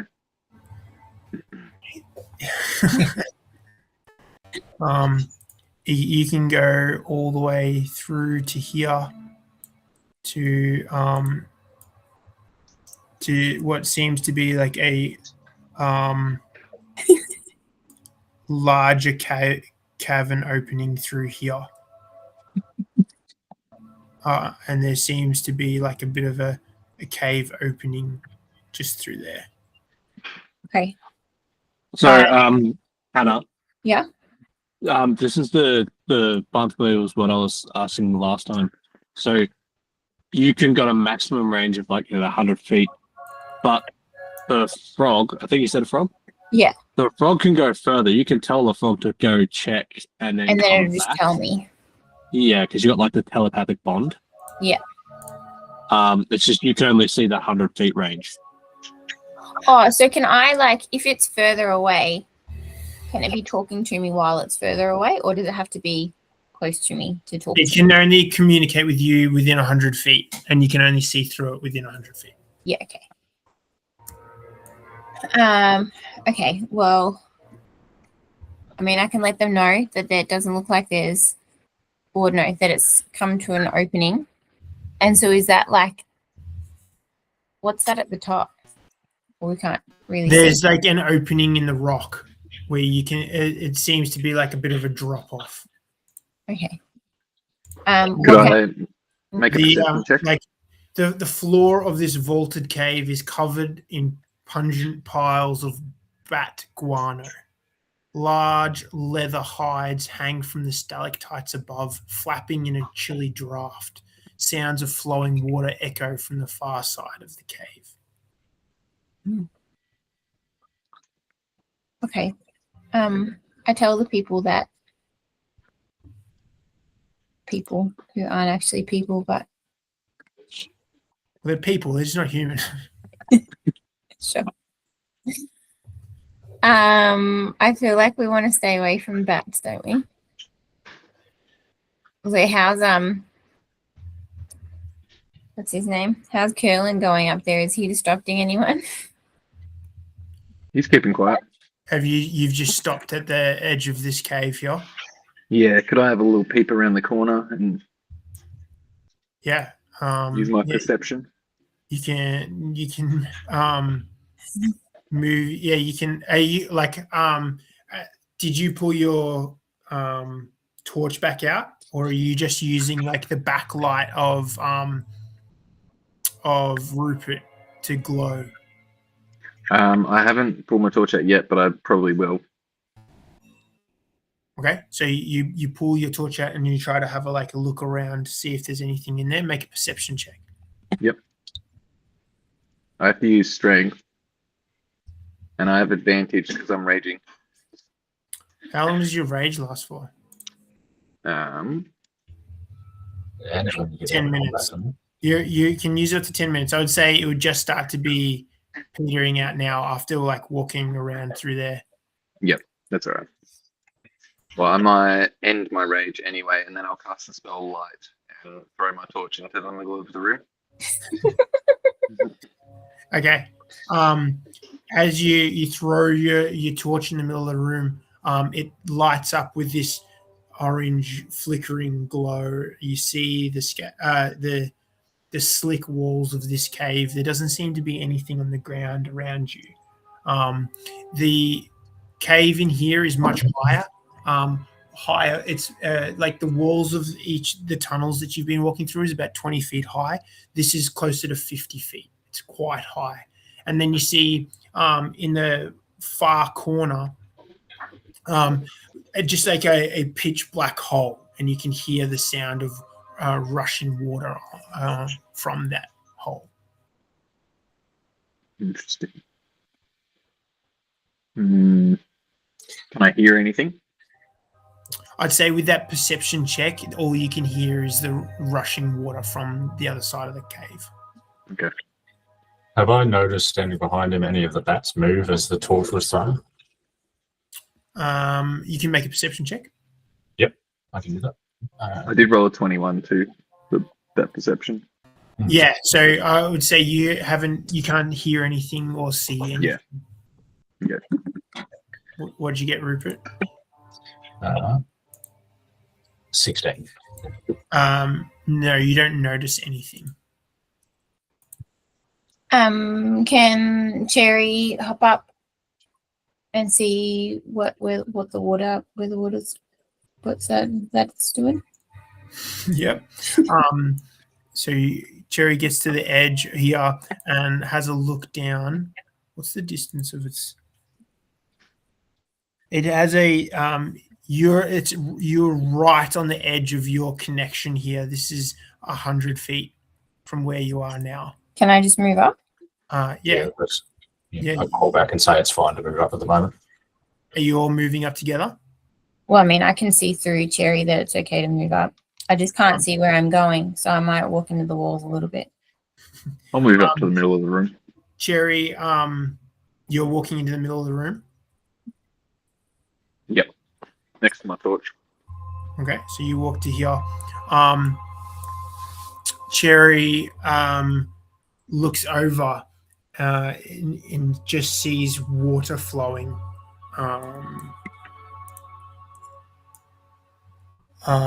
But it's about 30 feet down. So from the angle, you just see water.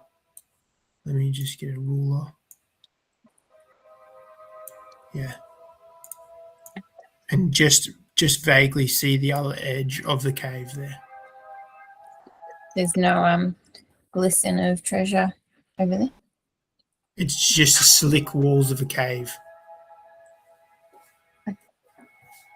But where the water level is and the edge of the cave, it's about a 30 feet drop. Okay, well, So you can't immediately just wade into this rushing stream.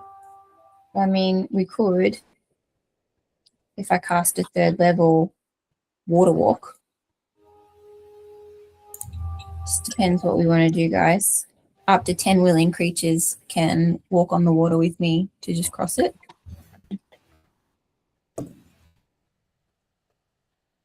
It's a 30, but we'd have to jump down. Jacob, as you've moved into the middle, you're like looking around with the light of your torch.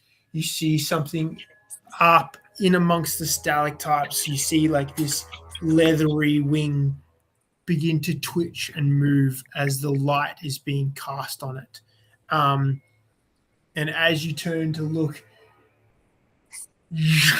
this creature drops to the ground and opens its big wings and its big mouth and yells at you. Can I yell back at it? You can, and then you can roll initiative. Can I attempt to intimidate it? I'm happy for you guys to have moved up a bit so you don't have to spend 3 rounds running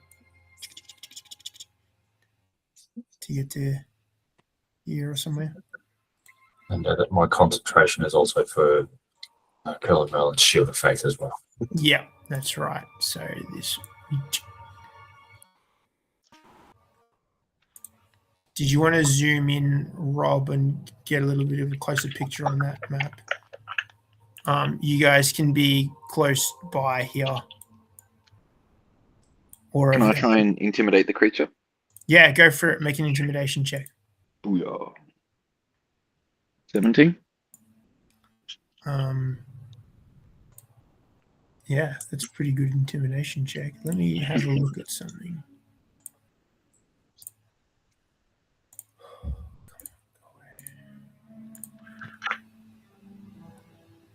It is immune to being frightened.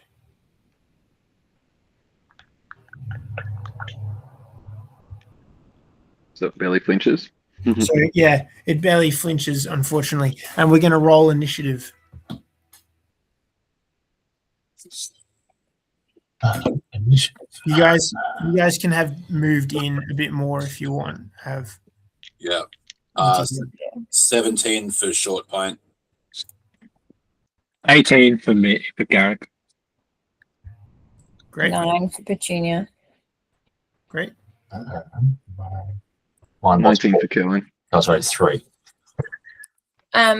Cherry rolls 2, doesn't she? Yes, you can roll it on Just a D20. Yep. Does she have a? With a +1.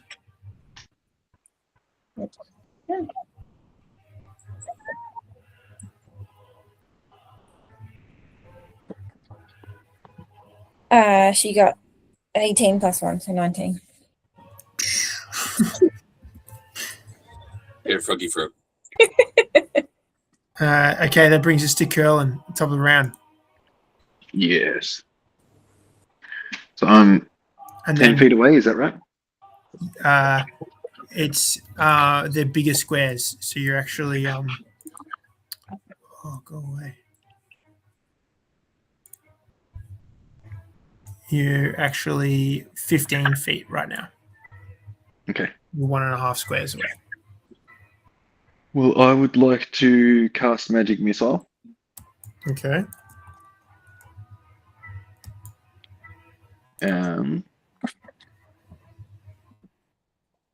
I have advantage on these rolls because Magic Missile never misses too. Right. Okay. So dagger 1, A 26 to hit 26 definitely hits for sure. for 8 damage. Okay. Second one is a nat 20. Okay. And what does your magic missiles look like? They look like I've just pulled some really shiny axes from my belt and started throwing them, but it's actually spells. Right. Definitely. Great. So that's your 2 attacks. Hang on, no, this is my 3 magic missiles, sorry. Oh. 19 to hit and 11 damage. 11 damage. Did 3. you get all 3? I did in succession. You did 31 damage in all. You woof, woof, woof, throw them. These axes slash into this cloaker. It makes this squirreling noise that reverberates amongst the cavern.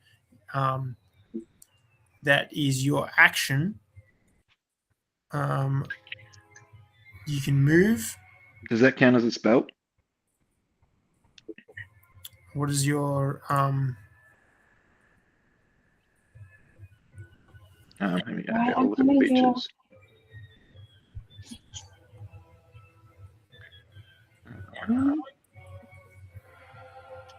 Spells. As an action, you can make 3 ranged attacks using darts, daggers, or other weapons with thrown property. It just says an action. Would you say an attack action though? Yes, that's your. Sorry, I'm just trying to find where it is. Oh, spells. So you can use each of the following spells once. Yep. Yeah, so that's your action. As an action, you can make your 3 ranged attacks. Yeah. Okay. So that's No your, extra attack. No. Because you used your spell as your action. Okay. Yeah. Can I bonus action use a dagger or no? No, because you used you didn't do 2-weapon fighting. Yeah. Okay. So that's you can move if you want. Um, You're going to stay where you are. I might just stand where I am and brace myself. Okay. Great. That brings us to Cherish. I don't really get what Jerry can actually do because it says they can't attack. Yeah, so it can't directly attack because it's a familiar, but you can use it as a conduit for spells if you wanted. So that's right. That's right. So does that mean that she can run over to me and then she'd go over if it was like a touch spell? Yeah, so she could run over to the cloaker and you can use a touch spell through her. Okay. Yep, I would do that. And I'm just gonna do it's just a cantrip, but 2 touch. Well, it's not your turn. So you can get her to move on her turn and then you can cast a spell through her on your turn. Okay. Do that then. All right. But because it's an ally, anyone that attacks in a melee, then it's with advantage. But so does she have to come over? Oh, so she doesn't have to come over to me. No. Okay. So that brings us to you, Garrick. Okay. Do I want? With short stack on deck.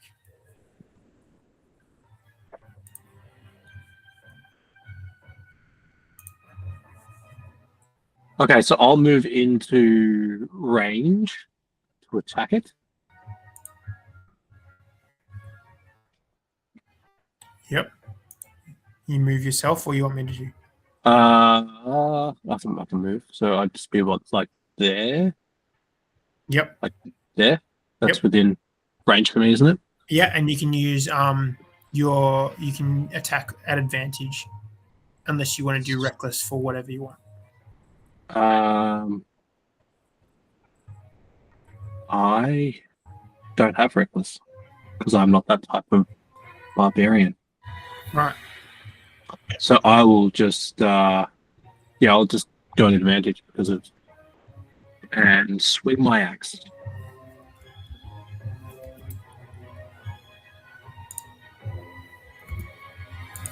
And I had to hit the first one, and then for the so that either or both rolls would have hit. Okay. So 28 was the highest anyway. Yeah, absolutely. Definitely hits. So I will do 17 damage. Whew. But as the creature hasn't gone yet, I can do an extra 2d6 damage as a surprise attack. Right. Yes, you can. Bear. Yeah. So I do another 11 damage. It's looking that. so hurt as it tended to surprise and make you another meal. Instead, it is being absolutely ravaged. Was that 2 attacks or 1? That was 1 attack. Great, go for it. Make your second attack with advantage. 24, and I'll see if I get a natural 20. I do not. Well, a 24 still definitely hits. And I do another 16 damage. Whoa. 16 damage. Okay. That's your action and your movement. Any bonus action from you? No. I'm gonna hold for now. Okay. Short stack. You're up. Just confirming in case I missed it, I don't think I did, but is he currently flying? No, he's on the ground. He's dropped from the ceiling and landed on the ground in front Just making sure. All right. I'm gonna attack. I'll do a. Actually, my first attack, I'm actually going to use my breath weapon, which, as a bronze dragonborn, is lightning. So it's Okay. a Dex 14 to save. Great. That's a 21. Womp. Natural 19. Good for them. All right, so I guess the electricity just kind of bounces around him. Does he still take half damage? Surely. I am, my bad. I always forget that for some reason. Yeah, it takes half damage. 2d10 lightning damage. Cool. Sorry about that. All right. That will be 14.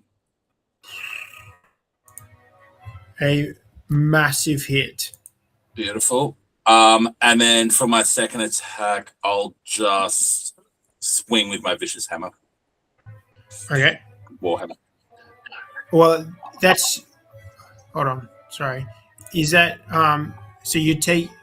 Oh, yeah. So you can replace one attack with a breath weapon. Yes. Oh, right. Okay. So you'll have to move up into its space. Use the rest of your movement. Yep. You can make an attack with advantage. Beautiful. So I got a 13 and a dirty 20. A dirty 20 definitely hits. Beautiful. We're going double-handed, and we're doing a lovely old 11. With that, again, I'm going to ask you again. Absolutely taking names in this cave. How do you want to do this? I'm just gonna, as he's kind of shaking off electricity, he looks up and he sees me running, and I go, "Ah!" And he just splats, and it's pretty anticlimactic. Like the cave around you lights up, and you all see these long shadows against the of this blue lightning as this lightning erupts from your friend, casting this dark, wet cave in sudden bright blue light and shadow before dominating it in a final way with a swing of a warhammer. And that brings us out of initiative. I don't like this cave. Great work. This is great. Did he get to go at once? No, sort of cleaning up their blood on the neither floor. did Opportunia. I like being level 9. As everybody's cleaning up the mess that they've just made, I'm just going to go over and stomp out the torch that's here. Seems to be setting more things off than doing any good. And I'm just going to climb back up onto Curly Merlin's shoulder, still lit up from my belly, and just be his personal lamp while we're walking around. Yep, no worries. Great. Can I grab my unlit torch now and put it back in my bag? Absolutely. No worries. Can I go and examine the creature as well? Yeah, sure. What's left of it? Yeah. Are its wings intact? Let's roll a luck check. So just roll a d20. You need to get above a 14 after the damage that it was sustained and the lightning for it to be intact. Yeah, okay, it was a 3. Okay. Yeah, it's unfortunately they're not intact anymore. They've been tattered and ripped apart by lightning. Is there ash on the ground? Yeah, absolutely.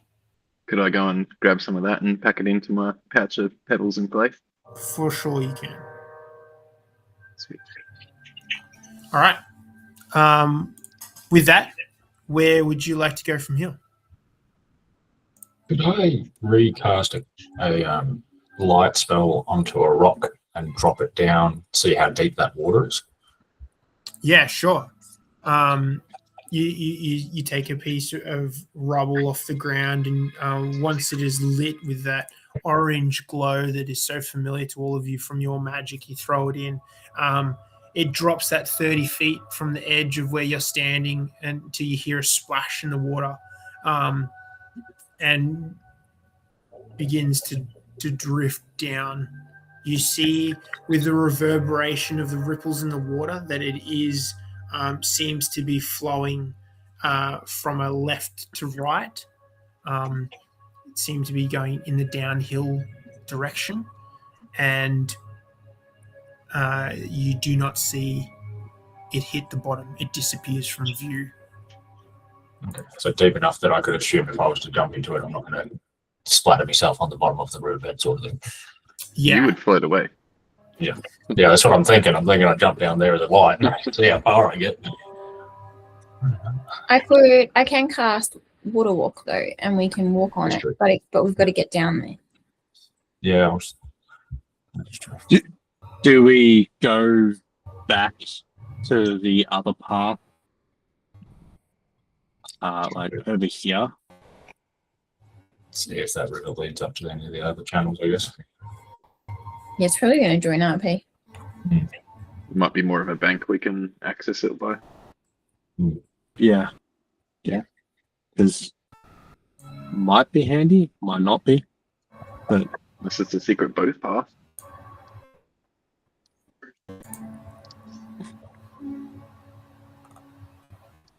So you guys are heading back? Yeah. All right. there's a big drop. I think it's better to check if there's another spot. How long does your Shield of Faith spell last, Rupert? As long as I'm concentrating. Yeah. I believe so. Shield of Faith, there it is. 10 minutes. So Okay, it would yeah, it would we'll have forward dropped.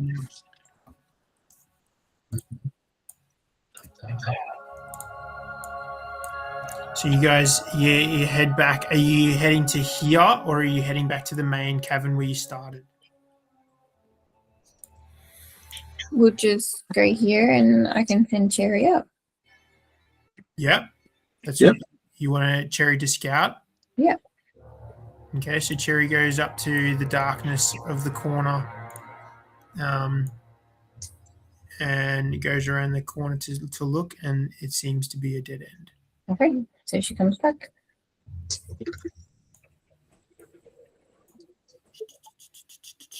Yep, and then you find yourselves all back in where you started. So we're just going to go straight up and go to these tunnels. Yeah. Can I please look at the faces that were on the walls again? We've come across a bat and a clay golem. Can I see if any of those match up with the faces on the walls? Yeah, sure. You can make an investigation check. Yep. Investigation. There it is. -1. Hell yeah. I got 3. It doesn't seem like there is any correlation. You can't really tell. The face that was leading towards the golem doesn't look like a golem. So you can't see if there is possibly a connection there. Can I check and see if anything's changed with the two statues close to the tunnel since we've defeated those creatures? Yeah, sure. You can make an insight check if you want. Such negative. Yeah, 5. Nothing that you can tell. What's the same with me? So you guys are heading forward. You're going to here. Where are you going from there? Can I send Cherry left? Yep. And as Cherry goes left, I'll turn off my internal light and go to the right. Try and sneak that way a little bit. Yep. So Cherry goes left just to like here and has a look in. I guess so. Yep. Yeah. So through here you see a series of piles of bones. You see this small cave is littered with broken bones. Near the back wall lies a busted skeleton with a horned bovine head splintered with cracks. 2 leather sacks brimming with gold rest near the skeleton. Okay. Well, I will tell them what I can see. So we obviously want the gold, but can we call Rupert back and see if he can? Slide a trap. Yeah, I'll be like, hey, Rupert, I heard you mention something about traps before. Can you? So I've got a big line of sight. I'm going to come up to here and cast off a level 2 spell slot and cast Find Traps. So you sense a trap within range, within a line of sight. It can be a spell trap or any object or mechanism that was created to cause damage or other danger. Great. As you cast this spell, with your eyes open and you all see this glowing orange light, very similar to this light that he's been casting for you all to help guide your way, and it lights up his eyes. And as you look, Rupert, you see in the ceiling, it doesn't look like a cave ceiling. There's no stalactites and stalagmites that are attached. You just see this blank, flat ceiling, and it glows with that orange light. So that's the trap. You do notice bits of decayed flesh stuck to the ceiling, which is flat and made of stone. All right, and as I notice this, can I make a perception check and see if there's the walls are flat, as if something's going to drop down and slide down them? Yeah, you can make that perception check if you want. Oh man, 8.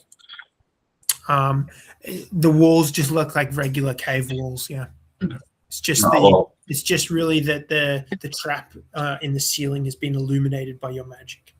Okay. Well, I'll come back, let everybody know that there is potentially a trap in the ceiling. Okay. So you let the party know that. What are you going to do about it?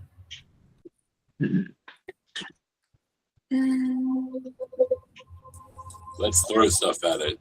Yeah, I was going to say, can somebody throw something down there?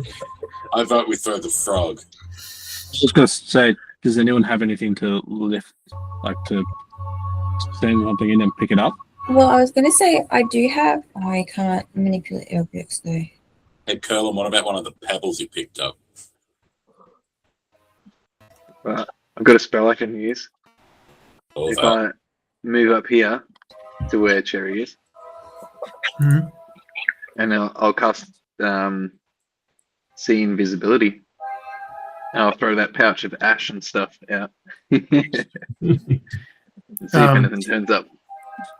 Okay, so you kind of like throw a big handful of this ash that like And the glints, clay parts and pebbles. in the light, Mhm. and it like trickles in the light of Rupert's stomach as he kind of still softly glows, and these motes of dust drift in the light, but nothing happens. Everything is still except for the dust that slowly begins to settle.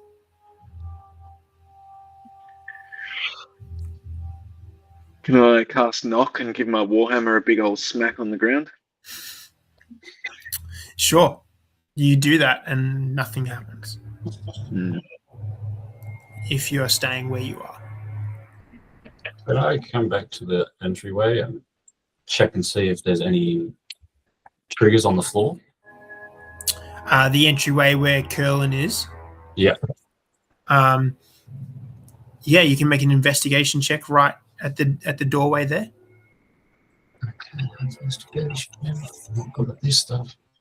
Another 8. Doesn't seem to be there doesn't seem to be a physical trigger. Perhaps it's an arcane trap that triggers when somebody moves into the space.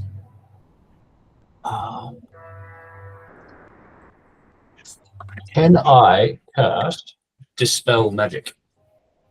Absolutely, you can.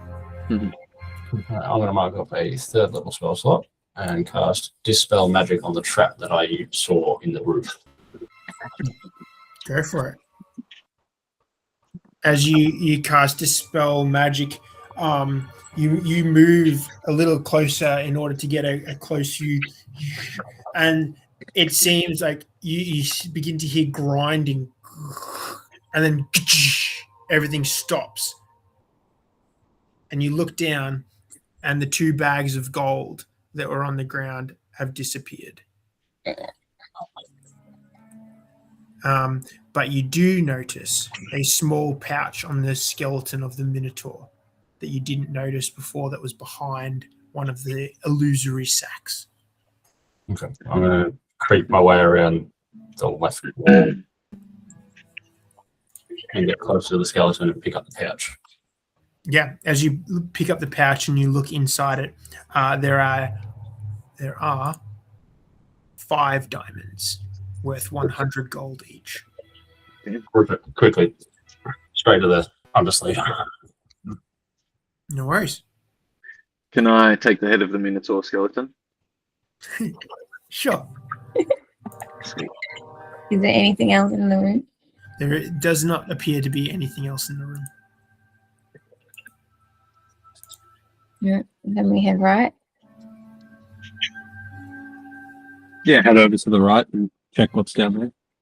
Okay, so you guys begin to move to the right. Can I send Cherry up again? Sure. Do you send her up or to the side?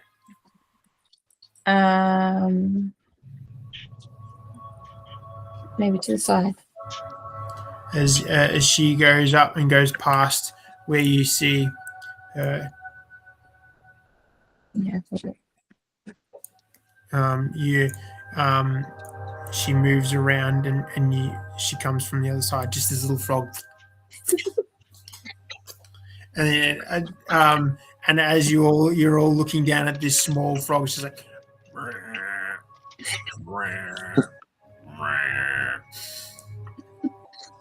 She's cute though. I guess we move down back into the chamber okay, that we started. Yeah. and you move your way down. Do we just go to the next chamber from where we're coming down? So let's go to this one first because it's the next one. Yeah. Doing that so far, clockwise. Okay. You make your way here. As you approach the face again, it says what anytime you've approached a face, it says, "Turn back. This is not the way." As it makes its regular protest. What are the last 3 faces? What are they, or what have they said? What are they? You said they were different faces. Yeah, so this one's kind of like a goblinoid type. The one pointing downwards is has these long tusks, and the other one that's pointing towards where you're looking toward to go on the bottom is has these facial tattoos swirling all across it. Looks like human type, but with facial tattoos. So you're going into this tunnel here? Sure. Up that way? Yep. Can we send Cherry? Sure. Cherry begins to you begin to notice more that this looks less like a natural stone and more like a chiseled and carved. And as you begin to actually make your way closer, you hear the sounds of mining tools echo from the end of the tunnel. And you make your way around the corner to get in here, Petunia.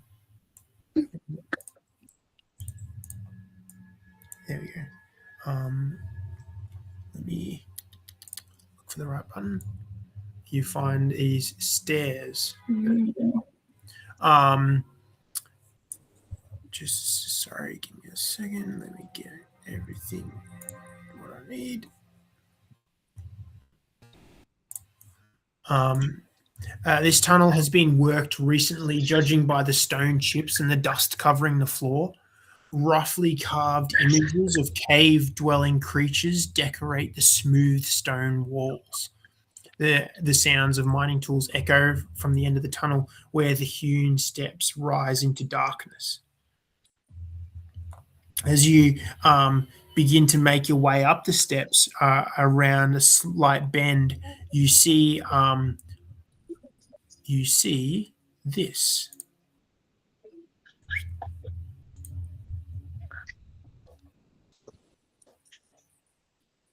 Mhm. The rock people. You see 4 pecks, Pech, are diligently carving a tunnel from this grotto into the mountain towards the enclosed cavern. They can sense deeper. Right now, this tunnel just leads to a dead end. As you guys walk up the steps, they notice you and they look, and they're like their eyes kind of reflect, like you see cat's eyes at night in the light, and this dull light from Rupert's stomach. Oh, you are lit up. It's dim light. That is good. That is good. The bright light hurts our eyes. Oh, we are working. Leave us alone. We are working. Can I ask them if they work for Iggwilv, the Witch Queen? Yeah, they oh, no. She is not here. She is not here. We do not work for her. We are just digging. We just work. We work quietly. We work for ourselves. We dig. We feel there is something deeper in the cavern. And like where you can see beyond them right now is just a dead end. These pecks are digging into creating a new tunnel. But from where you can see, it's simply a dead end. Do we believe that they don't work for the witch? You can make an insight check if you want.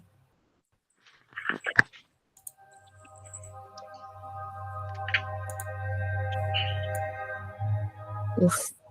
6. Yeah, you believe him, for sure. It doesn't seem like they're being dishonest in any way. Can I make the same check? Yep.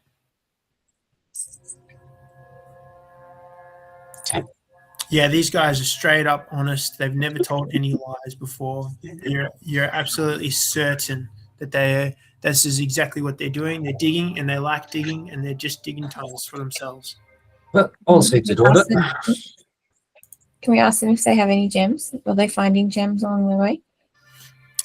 Gems? No, we do not find gems. We dig for digging's sake. We dig to look. We dig to find. We have not found anything. What is it you can sense in the stone? We can sense holes, tunnels, caverns. We do not know what we will find, but we will find it when we find it.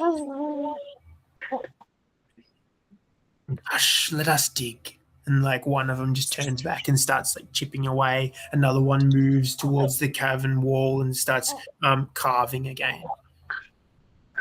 What's he carving, or just digging?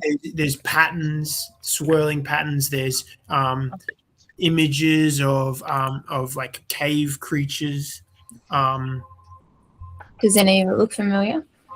You can make a nature check.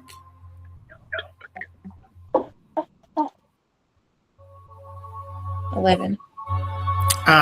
There seems to be just like cave-dwelling creatures, such as like bats and crickets, as well as other creatures that you, with an 11, you don't recognize.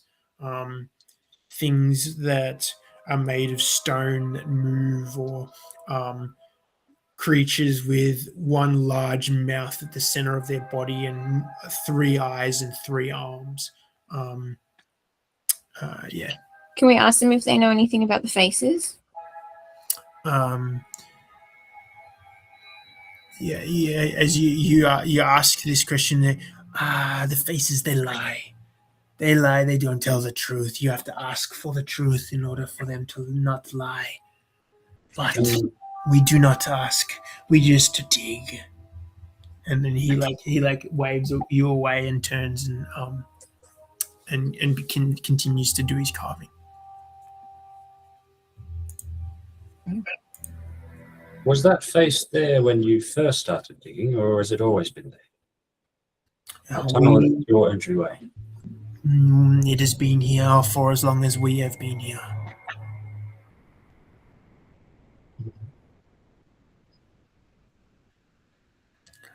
If there are no further questions, we need to keep digging. Let us dig. Let us leave us alone. Dig, dig, dig. We need to dig. They Starts walking away. They turn back. I guess I'd walk up to the next tunnel to the face and say, "Speak truth," which is the right path. Okay. As you say the word truth, all of the faces in unison, they all say, "My way is the right way," all at the same time. But you do hear slightly different from the one closest to the steps leading down into this entryway. You hear where you, Garrick. This one here. You hear this one. They all say in unison. They all say, "I watch the best way." Sorry. They all say, "My way is the right way," but the one down there says, "I watch the best way." So it's almost hidden, but you do notice that because you're close enough. Yep. I guess suggest we go that way. To everyone.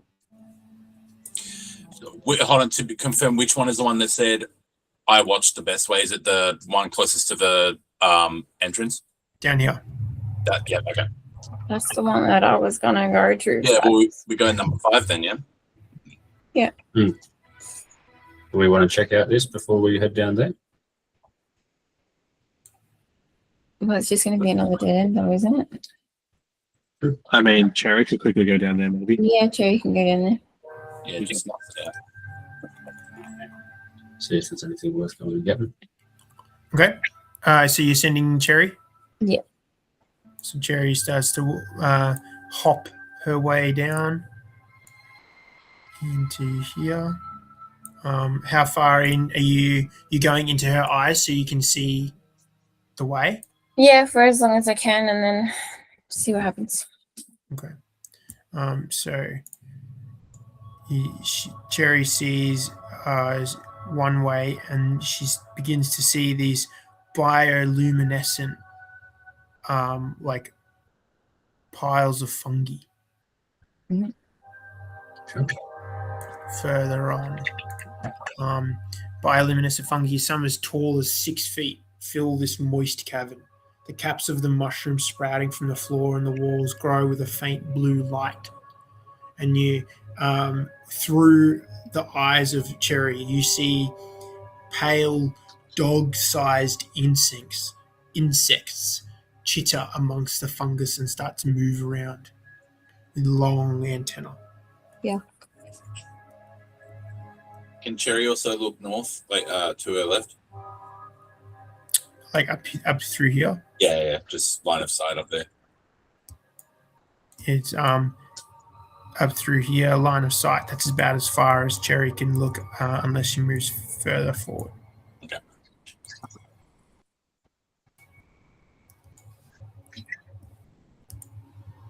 I'm assuming this is all getting communicated whilst it's happening. Yeah. I'm speaking what I can see as I can see it.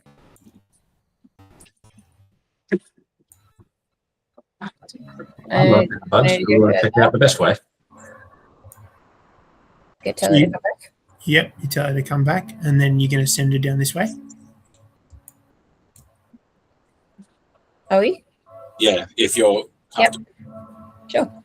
Yep. I usually dies. I just cast her back, so it's okay. Fair enough. True. All right. So Cherry begins to jump down to here, and ahead sees a long, straightish tunnel.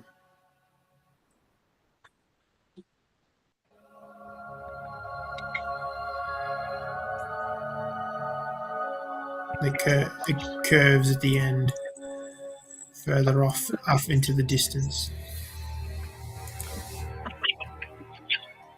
Do we just follow? Do we all want to go down the best way anyway? We can always come back to the other way. So, and how are you approaching this this area? Are you going stealthily? Are you just walking down, charging in? Try and be quiet. Can we be quiet but have Cherry maybe like 40 feet ahead? Lead ahead. Yeah, sure. Can you guys roll a group stealth check? Is that just everyone roll stealth together? Like, Yeah. I got 11. I got to roll this at disadvantage. I got 18. 7 at disadvantage, yeah. Same. I got a 2 at disadvantage. I'm not very quiet, Teddy. That was right. I got an 11. He squeaks when he walks. Yeah. Um, Little cloud shoes. So let me open this. 2, a 7, an 11, and a 4. Okay, you guys suck.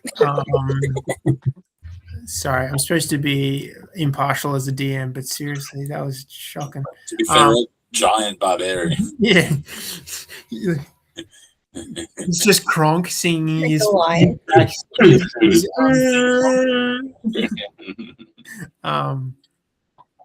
okay, so you guys you begin to move down. As you do your best to be quiet, you begin to each footfall begins crunch of stone underneath your feet. You like spin to like listen, and one of your battle axes doom hits the side of the wall. You crunch, scrape your armor gauntlets across the cavern wall as you and you begin to very stealthily move as a group. Cherry continues to casually hop, and move along. You guys, thankfully, there doesn't seem to be anything in here. Cherry continues to hop along.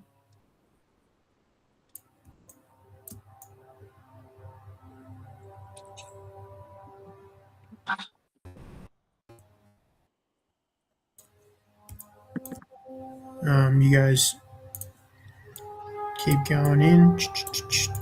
Cherry moves up. You guys move up.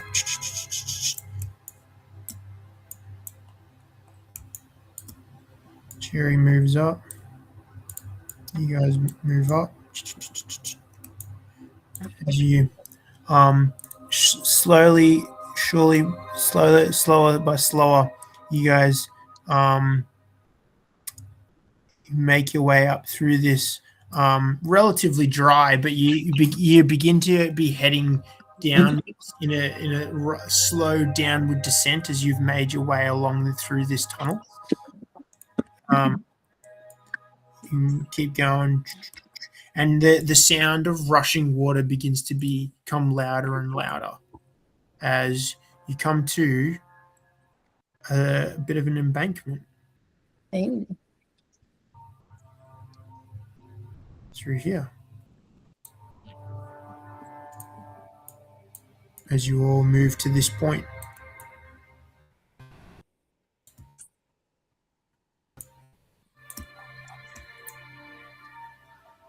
Let me just have a quick see.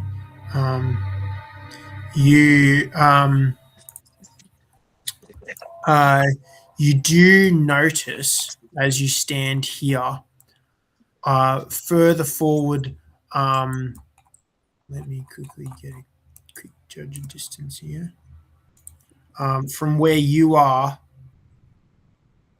around 220 feet down in the very, very far distance in this cave, you see a slight orange glow, which may indicate some kind of campfire further deeper into the cave. Is that further up the corridor? Correct. Moving forward. Or someone else's stomach glows orange. Yeah, that's exactly right. My brother's up there. Yeah, brother. If any of you approach the shoreline, just here, you will see. Cherry will. You'll see like a bit of a lake through here. Whoa, what's that giant black S and E doing on the water?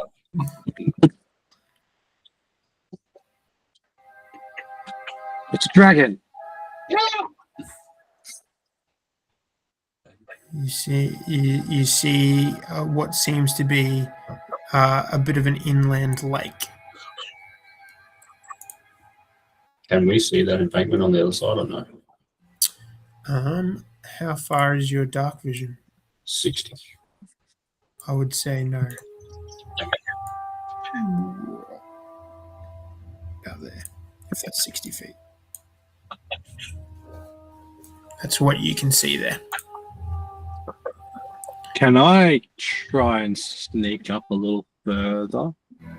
Then Along the following the passageway. yeah, just see if I can see any. Yeah. If you want to move yourself, I'll kind of give you. What is it? It's you have 60 feet, don't you? Yep. So through here. The cavern widens into like a gallery of considerable height and length.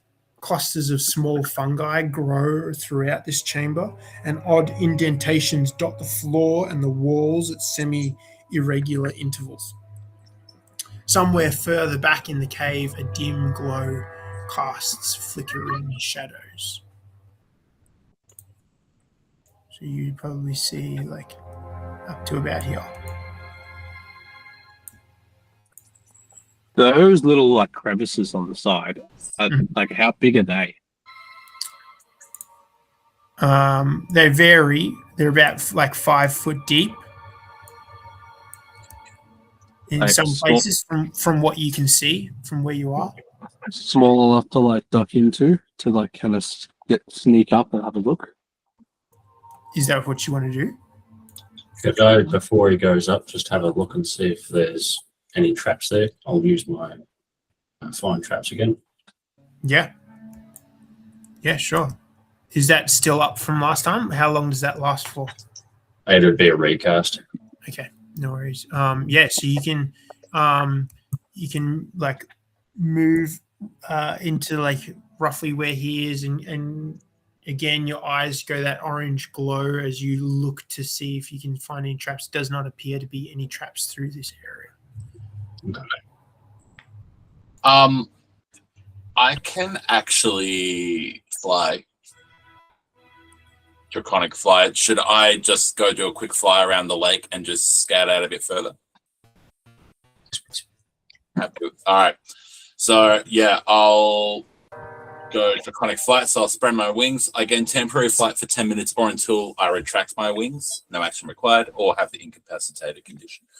And my fly speed is equal to my speed, which doesn't count right now. All right. So I'm gonna fly. I'm gonna kind of just go around to the left. Okay. And, yeah, I'll hover maybe say 8 feet above the water. Can you move where you want to go, and I'll open that up for you from where you want to go. Thank you. Sorry, I'm just I didn't have the link. Is that in the chat? Oh, do you want me to move you? Oh yeah, I can move you then. Yeah, sorry, I didn't have it open. No, that's right. All right. So what I'll do is I'll kind of, so you're flying around, and then I'll do just a quick 60 feet radius of sight from there. Okay, so that's how far you can do. So you can see you see a bit of a passageway through here. You see another river. You see a boat moored against another passageway. You see a bit of a stone bridge over joining passageways. You see another landing, and you see a section of river. I'll just read out. A river flows from the south side of this high vaulted cavern, feeding a glassy, ebon-hued lake. Drops of water fall from the ceiling high above, rippling the mirror-like surface of the water. 2 rivers flow out of the northern side of the lake, while a third flows out to the west. Ledges along the shore lead to dry tunnels. I look below me and I yell, no, I was going to say, there's a compass. I will instead, can I just slowly, as quietly as possible, move towards the boat just to see beyond the boat on the land? Yep.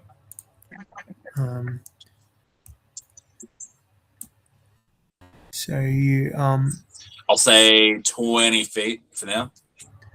Towards the boat. Towards the boat. So you're like there. Yep. And you see it fork off beyond your you fork off. Sorry. That's about what you see through there. All right. I'm going to land in the boat and row it back to the rest of the party. Okay. Great. Well, because then we're gonna get across. I got a cast. Can you have us all walk? I thought Yeah, I can do 10 of us. Oh. And then you save your spell slot. That's pretty good. I'm saving a spell slot. It's all for you. There you go. Great. So okay. Let me just. And what I might do is, as I go, I might circle down west and just edge the southwest, and just kind of have a look at what's down, pointing southwest that land as I come down. Sorry, I was just getting distracted by something. Right. Just down here.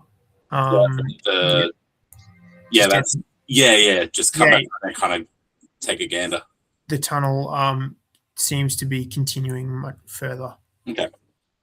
A 10-foot long wooden boat is tied up to the ledge near the water. Intricate flowing knotwork carving decorates the sides of the craft, which tapers to a point at both ends. 2 oars lie inside. So you're going to land into the boat and then row it across back to the rest of your party. Yes, and as I do, I'll also investigate for any other loot. Okay. In there. Yeah, you can make an investigation check. 7. You don't find anything else. It looks like it is a boat. And you can row it back over to your party to where you are. Yeah. And the rest of you in the darkness have kind of catch sight of him every now and again as he swoops towards you. And you hear the whooshing of his wings until you hear nothing. And you hear this movement in the water until the sound of the gravel on the boat pulls up. And you see the rest of your party. And that is where we are going to pause for tonight. And we will pick this up next time.